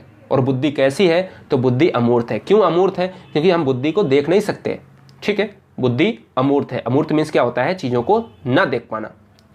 समस्या क्या है? कि समस्या को हल करने की क्षमता व गुण जिसके पास अधिक होगा वह अधिक बुद्धि वाला होगा। यह मनोवैज्ञानिक तरीका है। ठीक है, परिभाषाएं जो बहुत इंपॉर्टेंट है बुद्धि से रिलेटेड क्या है, ध्यान दीजिएगा। देखिएगा, अगर हम बात करते हैं, फ्रीमैन ने कहा था कि बुद्धि समायोजन, अधिगम व अमूर्त चिंतन की योग्यता है। कि अमूर्त चिंतन की योग्यता बुद्धि समायोजन है। यह किसने कहा था? फ्रीमैन ने कहा था। टर्मेन ने कहा था कि बुद्धि अमूर्त चिंतन के बारे में विभिन्न योग्यता का नाम ही बुद्धि है। ये किसने कहा था? टर्मेन ने कहा था। और तीसरी परिभाषा यह है कि बुद्धि में 4 शब्द निहित हैं, अर्थात ज्ञान, आविष्कार, निर्देश और आलोचना। ये किसने कहा था? विनय। आपको टर्मेन, विनय और वुडवर्थ की परिभाषा याद रखनी है, बहुत इंपॉर्टेंट है। वुडवर्थ ने यह कहा था कि बुद्धि कार्य करने की योग्यता है। वुडवर्थ के ट्रिक में मैंने आपसे बताया था कि ट्रिक में वुडवर्थ आ रहा है और वुडवर्थ में ही W आया है 2 बार, यानी वुडवर्थ को हम कह सकते हैं वर्क, वुडवर्क, वुडवर्क, वुडवर्क। तो वर्क अगर जिसमें आए, वर्क मीन्स होता है कार्य, तो बुद्धि कार्य करने की योग्यता है, ये वुडवर्क ने कहा या फिर वुडवर्थ ने कहा, दिमाग में आपको रखना है। बुडरो ने कहा कि बुद्धि ज्ञान अर्जन करने की क्षमता है, ये भी इंपॉर्टेंट हो जाती है। तो कुल मिलाकर आपको अनुवांशिकता में एक जेम्स ड्रेवर वाली परिभाषा याद रखनी है और बुडरो की यहाँ पर आपको परिभाषा रखनी है। बुद्धि में 5 रखनी है बुडरो वाली और आपको ऊपर 5 वाली दिखाई है। बुद्धि के प्रकार बहुत इंपॉर्टेंट है, 2 तरीके की बुद्धि आपसे कह सकता है। थॉर्नडाइक का पूरा मैंने नियम पढ़ाया है। आपसे क्वेश्चन बहुत बार पूछा जाता है कि बहुकारक सिद्धांत किसने दिया, तो आप कहोगे थॉर्नडाइक ने दिया। लेकिन आपसे क्वेश्चन ये भी पूछ सकता है कि बुद्धि का जो विभाजन है थॉर्नडाइक ने कितने भागों में किया है, तो आपका आंसर होना चाहिए 3 भागों में। बुद्धि का विभाजन 3 भागों में थॉर्नडाइक ने किया है। पहला है यांत्रिक बुद्धि, जिसको हम मूर्त बुद्धि कहते हैं, दूसरा है अमूर्त बुद्धि और तीसरा है सामाजिक बुद्धि। देखिएगा, और इसी प्रकार गैरिट ने भी मूर्त बुद्धि, अमूर्त बुद्धि और सामाजिक बुद्धि को ही प्रारूप में माना। तो बुद्धि कितने प्रकार की? 3 प्रकार की है, जो आपके सामने है, कभी भूलना नहीं, ठीक है। थॉर्नडाइक के अनुसार बुद्धि 4 है, 3 है, 2 है, 1 है। तो आंसर क्या मारना है? 3 प्रकार की बुद्धि मारना है। आपके सामने है मूर्त, यांत्रिक या अमूर्त या फिर सामाजिक, ठीक है। मूर्त बुद्धि की बात करते हैं, यांत्रिक बुद्धि, स्थूल बुद्धि, दिखाई देने वाली बुद्धि या व्यवहारिक बुद्धि। जो मूर्त बुद्धि है जो हमें दिखाई देती है। अब हम बात करेंगे कि कैसे, यहाँ पर कैसे अगर हम बात करें कि अगर हम एग्जाम्पल में मूर्त बुद्धि को देखें कि इंजीनियर की बुद्धि जो होती है वो दिखाई देती है, कारीगर ने क्या किया, वास्तुकार ने क्या किया, ये सभी कैसी होती है? मूर्त बुद्धि होती है। अमूर्त बुद्धि क्या होती है? इसे सूक्ष्म बुद्धि भी कहते हैं। चिंतन करने की क्षमता जो हमें दिखाई नहीं देती है, ये हमारी है अमूर्त बुद्धि, ठीक है। थोड़ा सा थक गया हूं, मैं पानी पी लेता हूं। अमूर्त बुद्धि क्या होती है?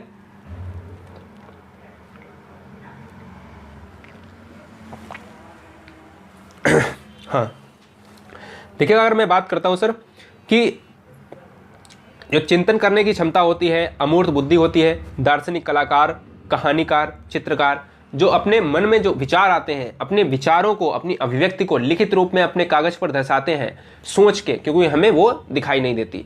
तो आपसे कहे कि इंजीनियर में कैसी बुद्धि है? मूर्त है। कारीगर में कैसी है? मूर्त है। वास्तुकार में कैसी है? मूर्त बुद्धि है।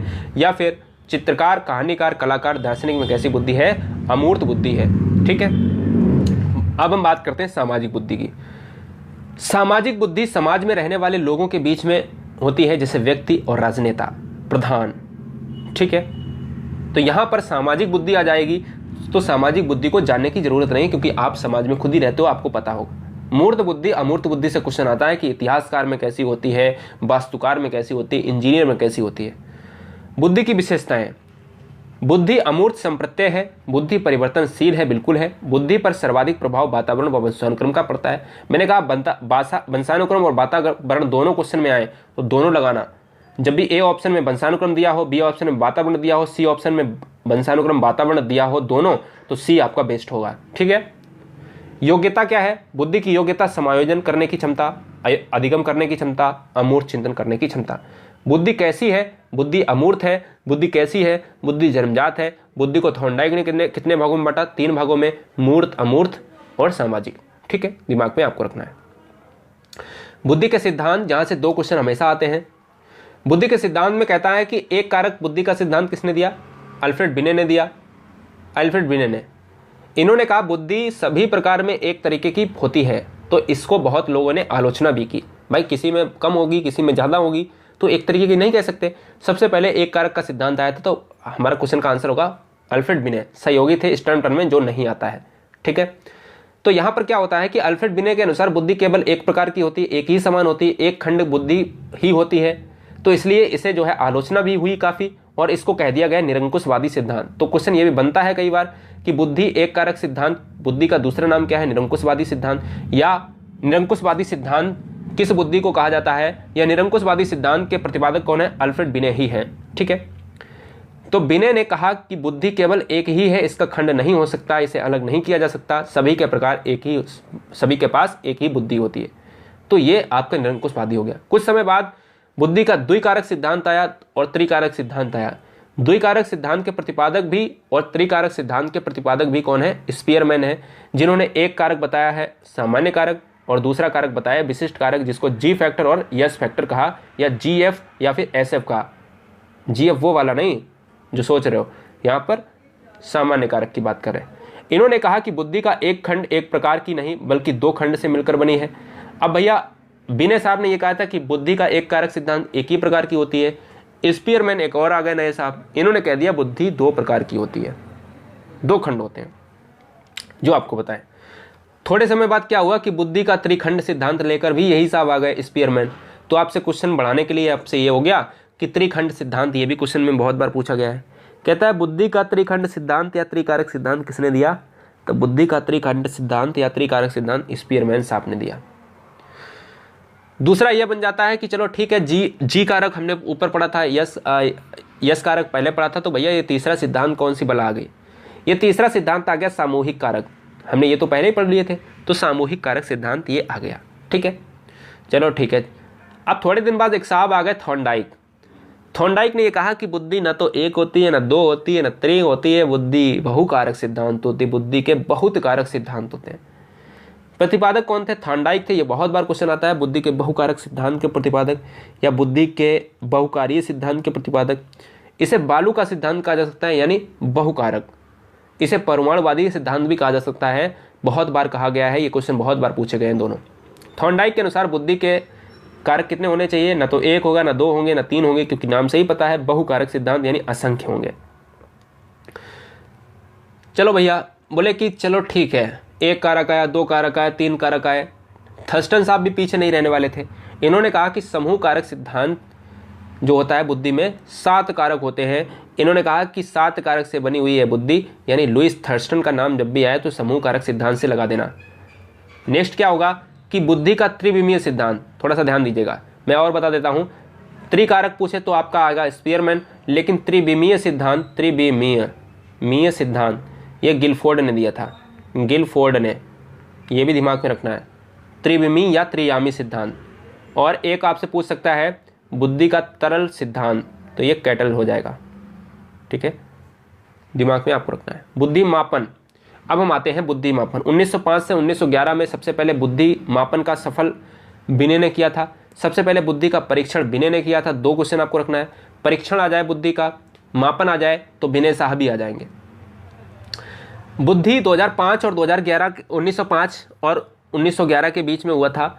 इसमें मानसिक आयु पर बिने ने परीक्षण किया था। ठीक है, लेकिन बिने के पहले भी कैसे होता था परीक्षण होता था, वो शरीर के आधार पर होता था 1905 के पूर्व।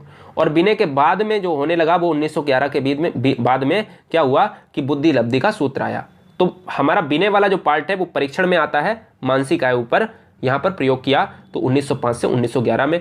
तो बिने ने किस पर किया? मानसिक आयु पर, और उससे पहले शरीर के आधार पर बुद्धि का परीक्षण होता था।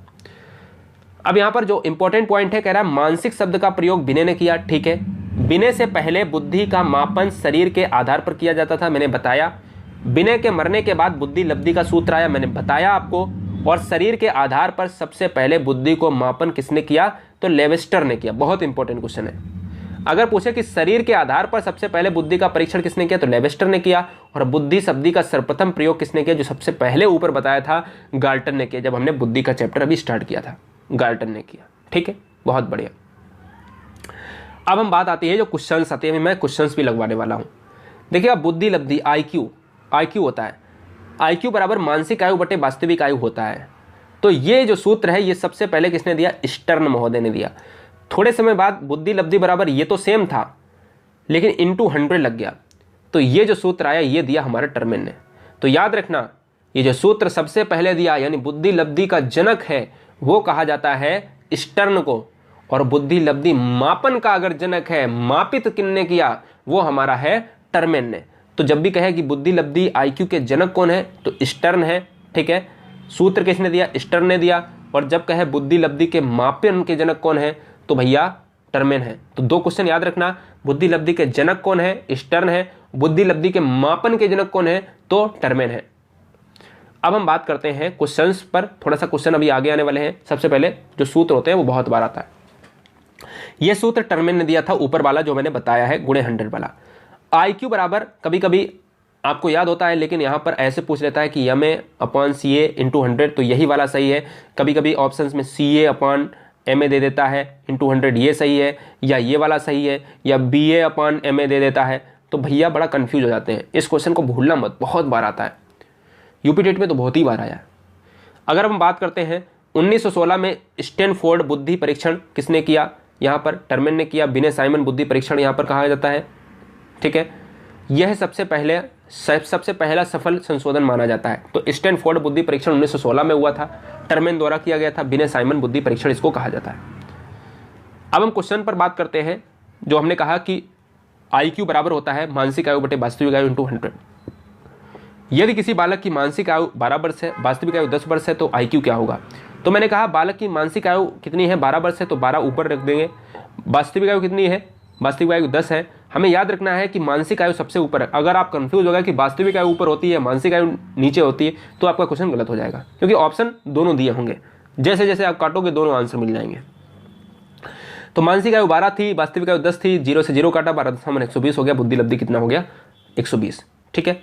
दूसरा क्वेश्चन ये है कि एक बच्चे का बुद्धि लब्धि 80 है, ठीक है। इस बार बुद्धि लब्धि दे दी, अब की बार पूछ दिया वास्तविक आयु क्या है, जबकि मानसिक आयु 8 वर्ष है।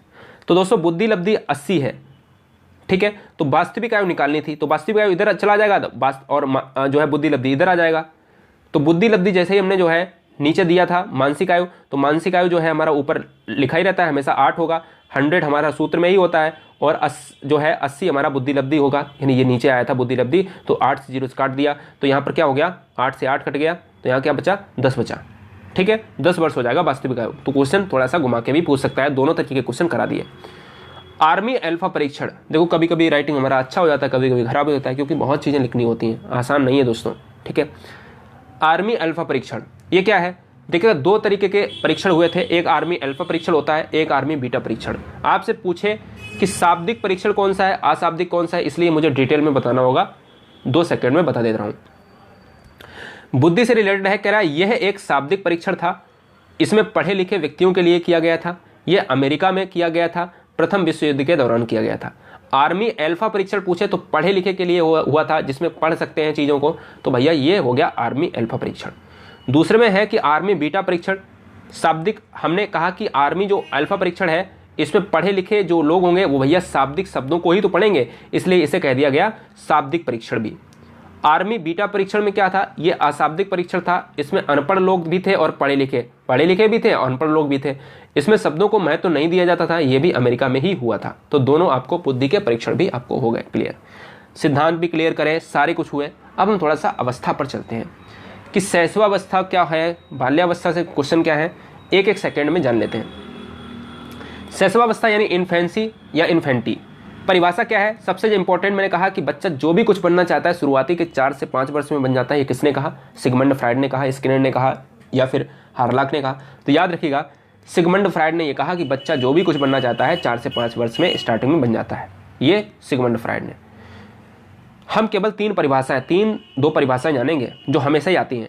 शैशवावस्था एक खतरनाक अवस्था है, ये किसने कहा, शैशवावस्था एक खतरनाक अवस्था है, ये हार्लाक महोदय ने कहा शैशवावस्था के बारे में।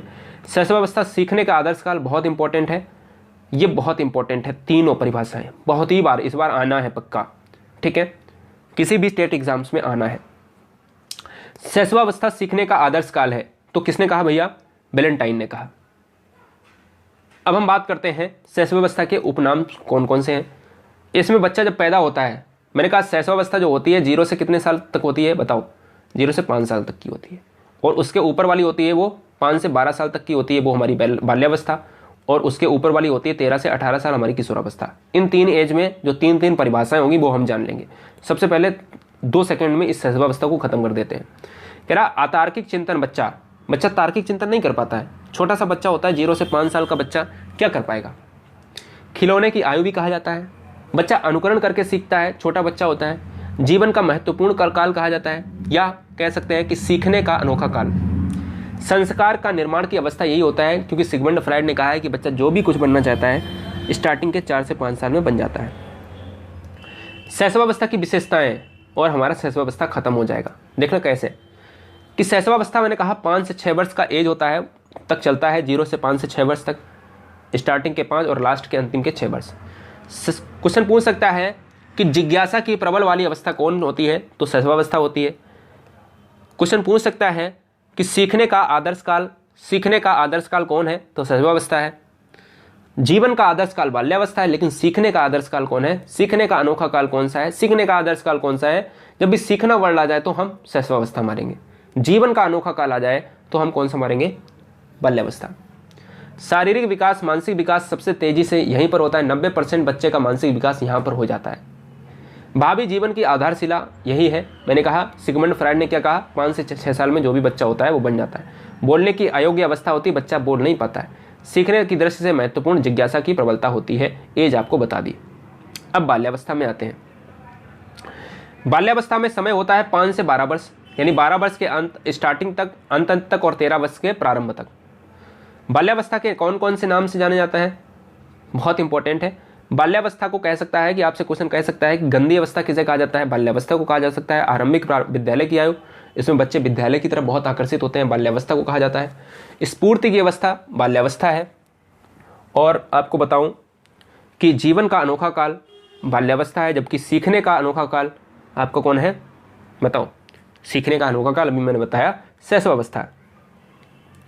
मूर्त चिंतन की अवस्था बाल्यावस्था है।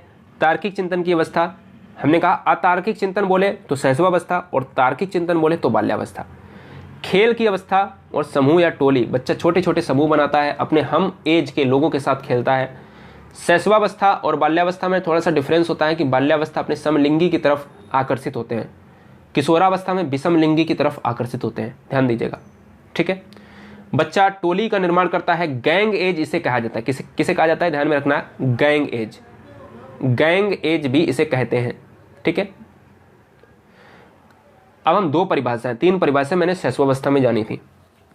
2 परिभाषाएं यह है कि काल एवं ब्रूस ने यह कहा था कि जीवन का सबसे अनोखा काल बाल्यावस्था है, और शैशवावस्था में मैंने बताया था कि जीवन का सीखने का आदर्श काल वैलेंटाइन ने कहा था, ठीक है। नेक्स्ट है कि रॉस महोदय ने कहा था कि बाल्यावस्था छदम परिपक्वता की अवस्था है। किसने कहा था, रॉस ने कहा था। ध्यान रखना, ये 2 परिभाषाएं हैं, लोग हजारों परिभाषाएं बताते हैं, जो आने वाली हैं वही आनी है, ठीक है। बाल्यावस्था का विकास, मानसिक विकास धीमा हो जाता है, क्योंकि 90% विकास हम पहले से ही कर चुके होते हैं। व्यवहार व चंचलता में कमी आ जाती है। तर्क चिंतन मनन स्मरण करने की शक्ति का आरंभ हो जाता है यहाँ पर, क्योंकि उधर अतार्किक चिंतन होता है। इस अवस्था में आत्मनिर्भरता पाई जाती है। स्कूल बैग आदि की तरफ यहाँ पर बच्चे बहुत आकर्षित होते हैं, विद्यालय की तरफ आकर्षित होते हैं, ठीक है। अब हम जानते हैं किशोरावस्था, एडोलसेंस। एडोलसेंस एज जो होती है वो 12 से स्टार्ट से लेकर 13 से अंतिम तक लग जाती है, और 18 वर्ष के अंतिम से और 19 वर्ष तक जाती है।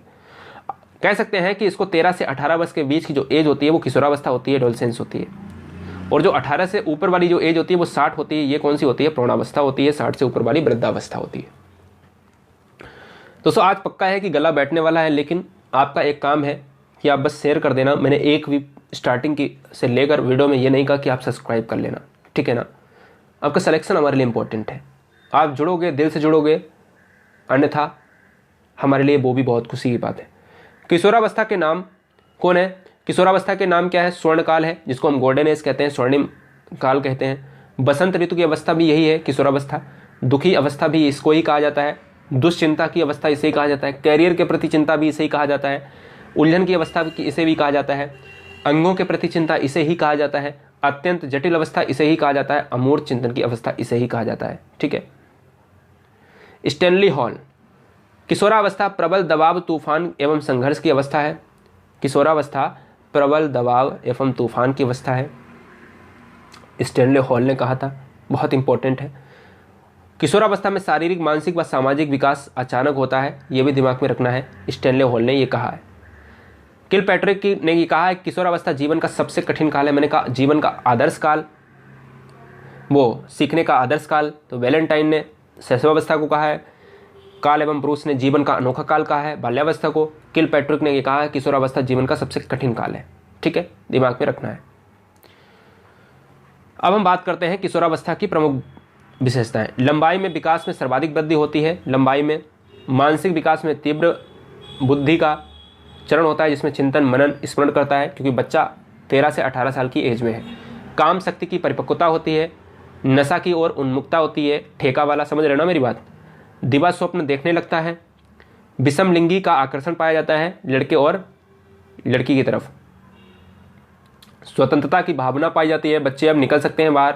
ईश्वर व धर्म की उपासना में आस्था रखते हैं, बच्चे अब पूजा पाठ की तरफ ध्यान देने लगते हैं। ठीक है, दिमाग में आपको रखना है। मंदिर और मस्जिद गुरुद्वारा की तरफ, ये भी दिमाग में आपको रखना है।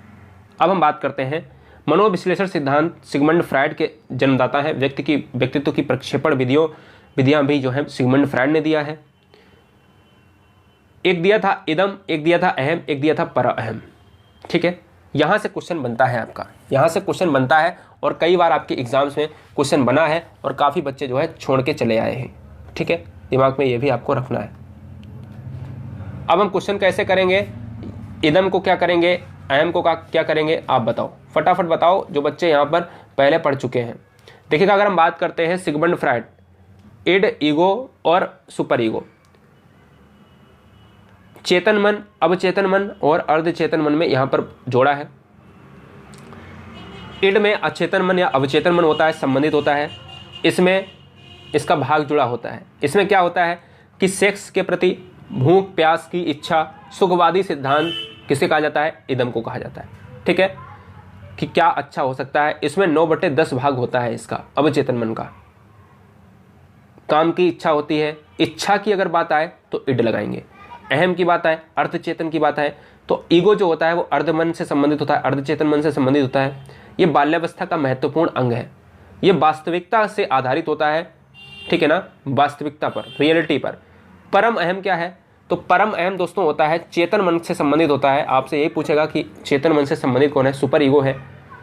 इसमें किशोरावस्था से रिलेट करता है और ये व्यक्तित्व का भाग इंपॉर्टेंट इसलिए हो जाता है क्योंकि ये चेतन मन और नैतिक गुणों का इसमें भाव होता है। इसमें नैतिकता बच्चों के अंदर जागृत हो जाती है। ठीक है, दिमाग में आपको रखना है। ये हमने अचेतन मन की बात करी। अचेतन मन ये जन्मजात होता है। भावना, संवेग, मूल प्रवृत्ति अचेतन मन में होती हैं। जैसे आनंद का नियम होता है, जो भी विचार आता है वो अचेतन मन के भाग ही होते हैं। जैसे दमित इच्छा, यौन ऊर्जा, ये सभी मैंने कहा अचेतन मन आता है जो इड में जाता है। ठीक है, अर्धचेतन में क्या जाता है, ये अर्जित जो है मन होता है, इसमें रियलिटी होती है, मैंने आपको बताया, ये बाल्यावस्था में जाता है। ठीक है, याद की गई बातों को भूलना, सारी चीज़ें बताई हैं। और चेतन मन में क्या आता है, नैतिक गुणों का विकास होता है, आपको बताया। अब हम कुछ अधिगम के विकार होते हैं, जान लेते हैं। आपसे पूछ सकता है कि अफेजिया कैसा विकार है, आप कहोगे अफेजिया, डिफेजिया ये मौखिक विकार है, बच्चा बोल नहीं पाता है, ये कैसा विकार है, मौखिक विकार।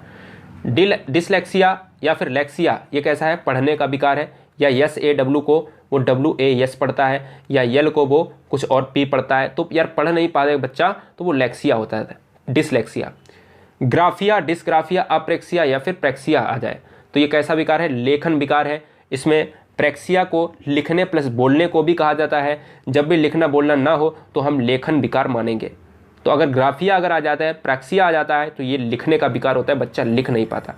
गणितीय विकार में डिसकैलकुलिया होता है, कैलकुलेटर से आप कैलकुलेशन करते हो तो मैथ की करोगे ना, इसलिए रियलिटी ये है कि आपको ट्रिक से लगा लेना है कि कैलकुलेशन कैलकुलेटर में करते हैं, किसका करते हैं, गणित का करते हैं, गणितीय विकार हो जाएगा। अगर बच्चे की कैलकुलेशन नहीं सही है तो यहाँ पर गणितीय विकार हो जाएगा। दो और पूछे जाते हैं, कहता है तनाव की गंभीर अवस्था, बच्चा तनाव किस में होता है, तो डिस्थीमिया में होता है। और डिस्मोर्फिया में ये मनोविकार है जिसमें भ्रम हो जाता है कि बच्चे के अंग छोटे हैं, अपूर्ण हैं, ये मानसिक विकार होता है, डिस्मोर्फिया। ठीक है, अब दोस्तों लास्ट में कुछ हम जानते हैं कि अधिगम संबंधी कुछ परिभाषाएं जो आपके 2 नंबर में हमेशा ही आती हैं, हमेशा ही आती हैं। याद रखिएगा कि सबसे पहले आपको अधिगम को समझना पड़ेगा। अधिगम को इंग्लिश में कहते हैं लर्निंग। क्या कहते हैं, लर्निंग कहते हैं। और इसको ही अधिगम को कहते हैं सीखना। सीखना क्या है, सीखना है व्यक्ति के व्यवहार में जो स्थायी परिवर्तन, ध्यान देना मेरे स्टेटमेंट पे, स्थायी परिवर्तन जो होता है वही है सीखना। कैसा, सीखना बच्चे में एक स्थायी परिवर्तन होता है। क्रो एंड क्रो ने सीखने के बारे में क्या कहा है, उनकी परिभाषा देखते हैं। अधिगम आदत, अभिवृत्ति व ज्ञान का अर्जन है। आपका सीखना है यानी आज से याद करना है। ए से ए और जे से क्या है, ज्ञान या ज्ञान। तो दिमाग में रखना है कि अधिगम आदत, ए से ये वाला ए है और ए से ये वाला ए है और जे से ये ज्ञान या ज्ञान कह सकते हैं, ठीक है ना। तो आज अगर आ जाता है वर्ड में 3 चीज़ें आ जाती हैं तो ये क्रो एंड क्रो ने कहा है, अधिगम है। गिलफोर्ड ने क्या है कि व्यवहार के कारण व्यवहार में आया परिवर्तन। जब भी व्यवहार वर्ड आए तो गिलफोर्ड ने, और दूसरी चीज़ बता देते हैं कि व्यवहारवाद का जनक कहा जाता है वॉटसन को, जेवी वॉटसन को। और व्यवहारवाद शब्द किसने सबसे पहले प्रयोग किया था, विलियम मैकडूगल ने। गिलफोर्ड ने बताया कि व्यवहार के कारण अगर व्यवहार में परिवर्तन आता है तो अधिगम कहलाता है। अच्छे से बोलोगे तो अच्छा परिवर्तन आएगा, और अगर कोई को बुरा अगर बोल दोगे, गाली दे दोगे तो आपको तमाचा जड़ देगा। कहने का मतलब यह है कि गिलफोर्ड ने यह कहा था कि अगर बच्चे के साथ अच्छा व्यवहार करोगे, व्यक्ति के साथ अच्छा व्यवहार करोगे तो वो दोस्तों स्थायी परिवर्तन होता है। अच्छा व्यवहार होगा, नकारात्मक करोगे तो नकारात्मक होगा, ठीक है। तीसरी परिभाषा है कि अधिगम व्यवहार में उत्तरोत्तर अनुकूलन की प्रक्रिया है। ये किसने कहा, स्किनर ने कहा। और गेट्स महोदय ने यह कहा था कि अनुभव द्वारा व्यवहार में परिवर्तन लाना ही अधिगम है। ये किसने कहा, गेट्स ने कहा। दोस्तों गले में परिवर्तन हो गया है मेरे, ठीक है।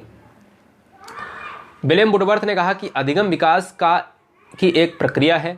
अधिगम विकास की एक प्रक्रिया है जिसमें नवीन ज्ञान और नवीन प्रतिक्रिया का अर्जन अधिगम कहलाता है। कुल मिला के इन्होंने 2 परिभाषाएं दी हैं विलियम वुडवर्थ ने।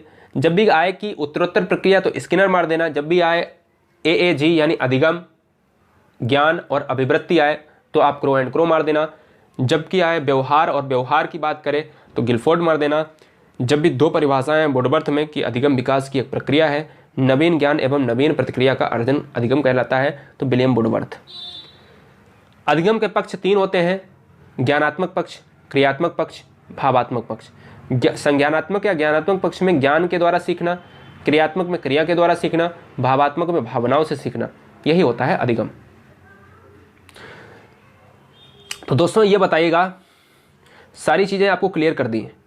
एक चीज़ आपको करनी है कि गुरुजी WORLD नहीं, वहाँ पर सारा कुछ सेंड कर दिया जाएगा। एक चीज़ बस ध्यान रखना है कि ये टेलीग्राम है, टेलीग्राम को आपको डाउनलोड करना है, कोई फेक चैनल नहीं, अपना लोगो देखना है। और टिकटॉक पर क्या करना है, एक प्यारा सा कमेंट भैया कर देना, जाते जाते कमेंट कर देना, गला बैठ गया, लाइक दे देना, और आपसे कुछ नहीं चाहिए। और सब्सक्राइब कर देना अगर अच्छा लगा हो वीडियो, ठीक है ना। अगर अच्छा लगा हो तो सब्सक्राइब कर देना। गुरुजी 9628, गुरुजी, माफ़ी चाहेंगे, टिकटॉक पर जो नहीं जुड़ा है, गुरुजी 9628, कोई स्पेस नहीं देना है, ऐसे आपको करना है। ये टिकटॉक पर फॉलो कर देना है। और जिन बच्चों को यहाँ पर नहीं मिल रहा है ना टेलीग्राम, वो ऐसे करें, गुरुजी एक स्पेस दे छोटा सा और WORLD लिखें सही से, ठीक है ना, सही से लिखें। एक भी स्पेलिंग मिस होती है तो फिर नहीं तो फेक चैनल भी बहुत है। अपना लोगो भी चेक कर ले, हर जगह FB पर भी भेजें, नहीं तो आपका बुरा जो है यूज़ कर सकता है। कोई भी बहन हमारा है तो वहाँ पर क्या करती है, कर देती है मैसेज डायरेक्ट, तो वो आपका गलत भी फ़ायदा उठा सकते हैं। याद रखिएगा, हमें आप जानते हो, परिवार की तरह जानते हो। याद रखिएगा, से अच्छी जगह पहुंचोगे तो अच्छी जगह है, अगर गलत जगह पहुंचोगे तो आपका गलत इस्तेमाल कोई भी कर सकता है। याद रखिएगा, आपको लोगों का बड़ा ध्यान देना है। आपको ये ध्यान देना है कि हम हैं वाकई में, धीरज से बात हो रही है। मेरा कोई भी यहाँ पर कोई भी ऐसा नहीं है जो हम किसी के हित में दूसरे टीचर को बुला के हम पढ़वाते हो। आपको पता है मैं सिंगल ही पढ़ाता हूँ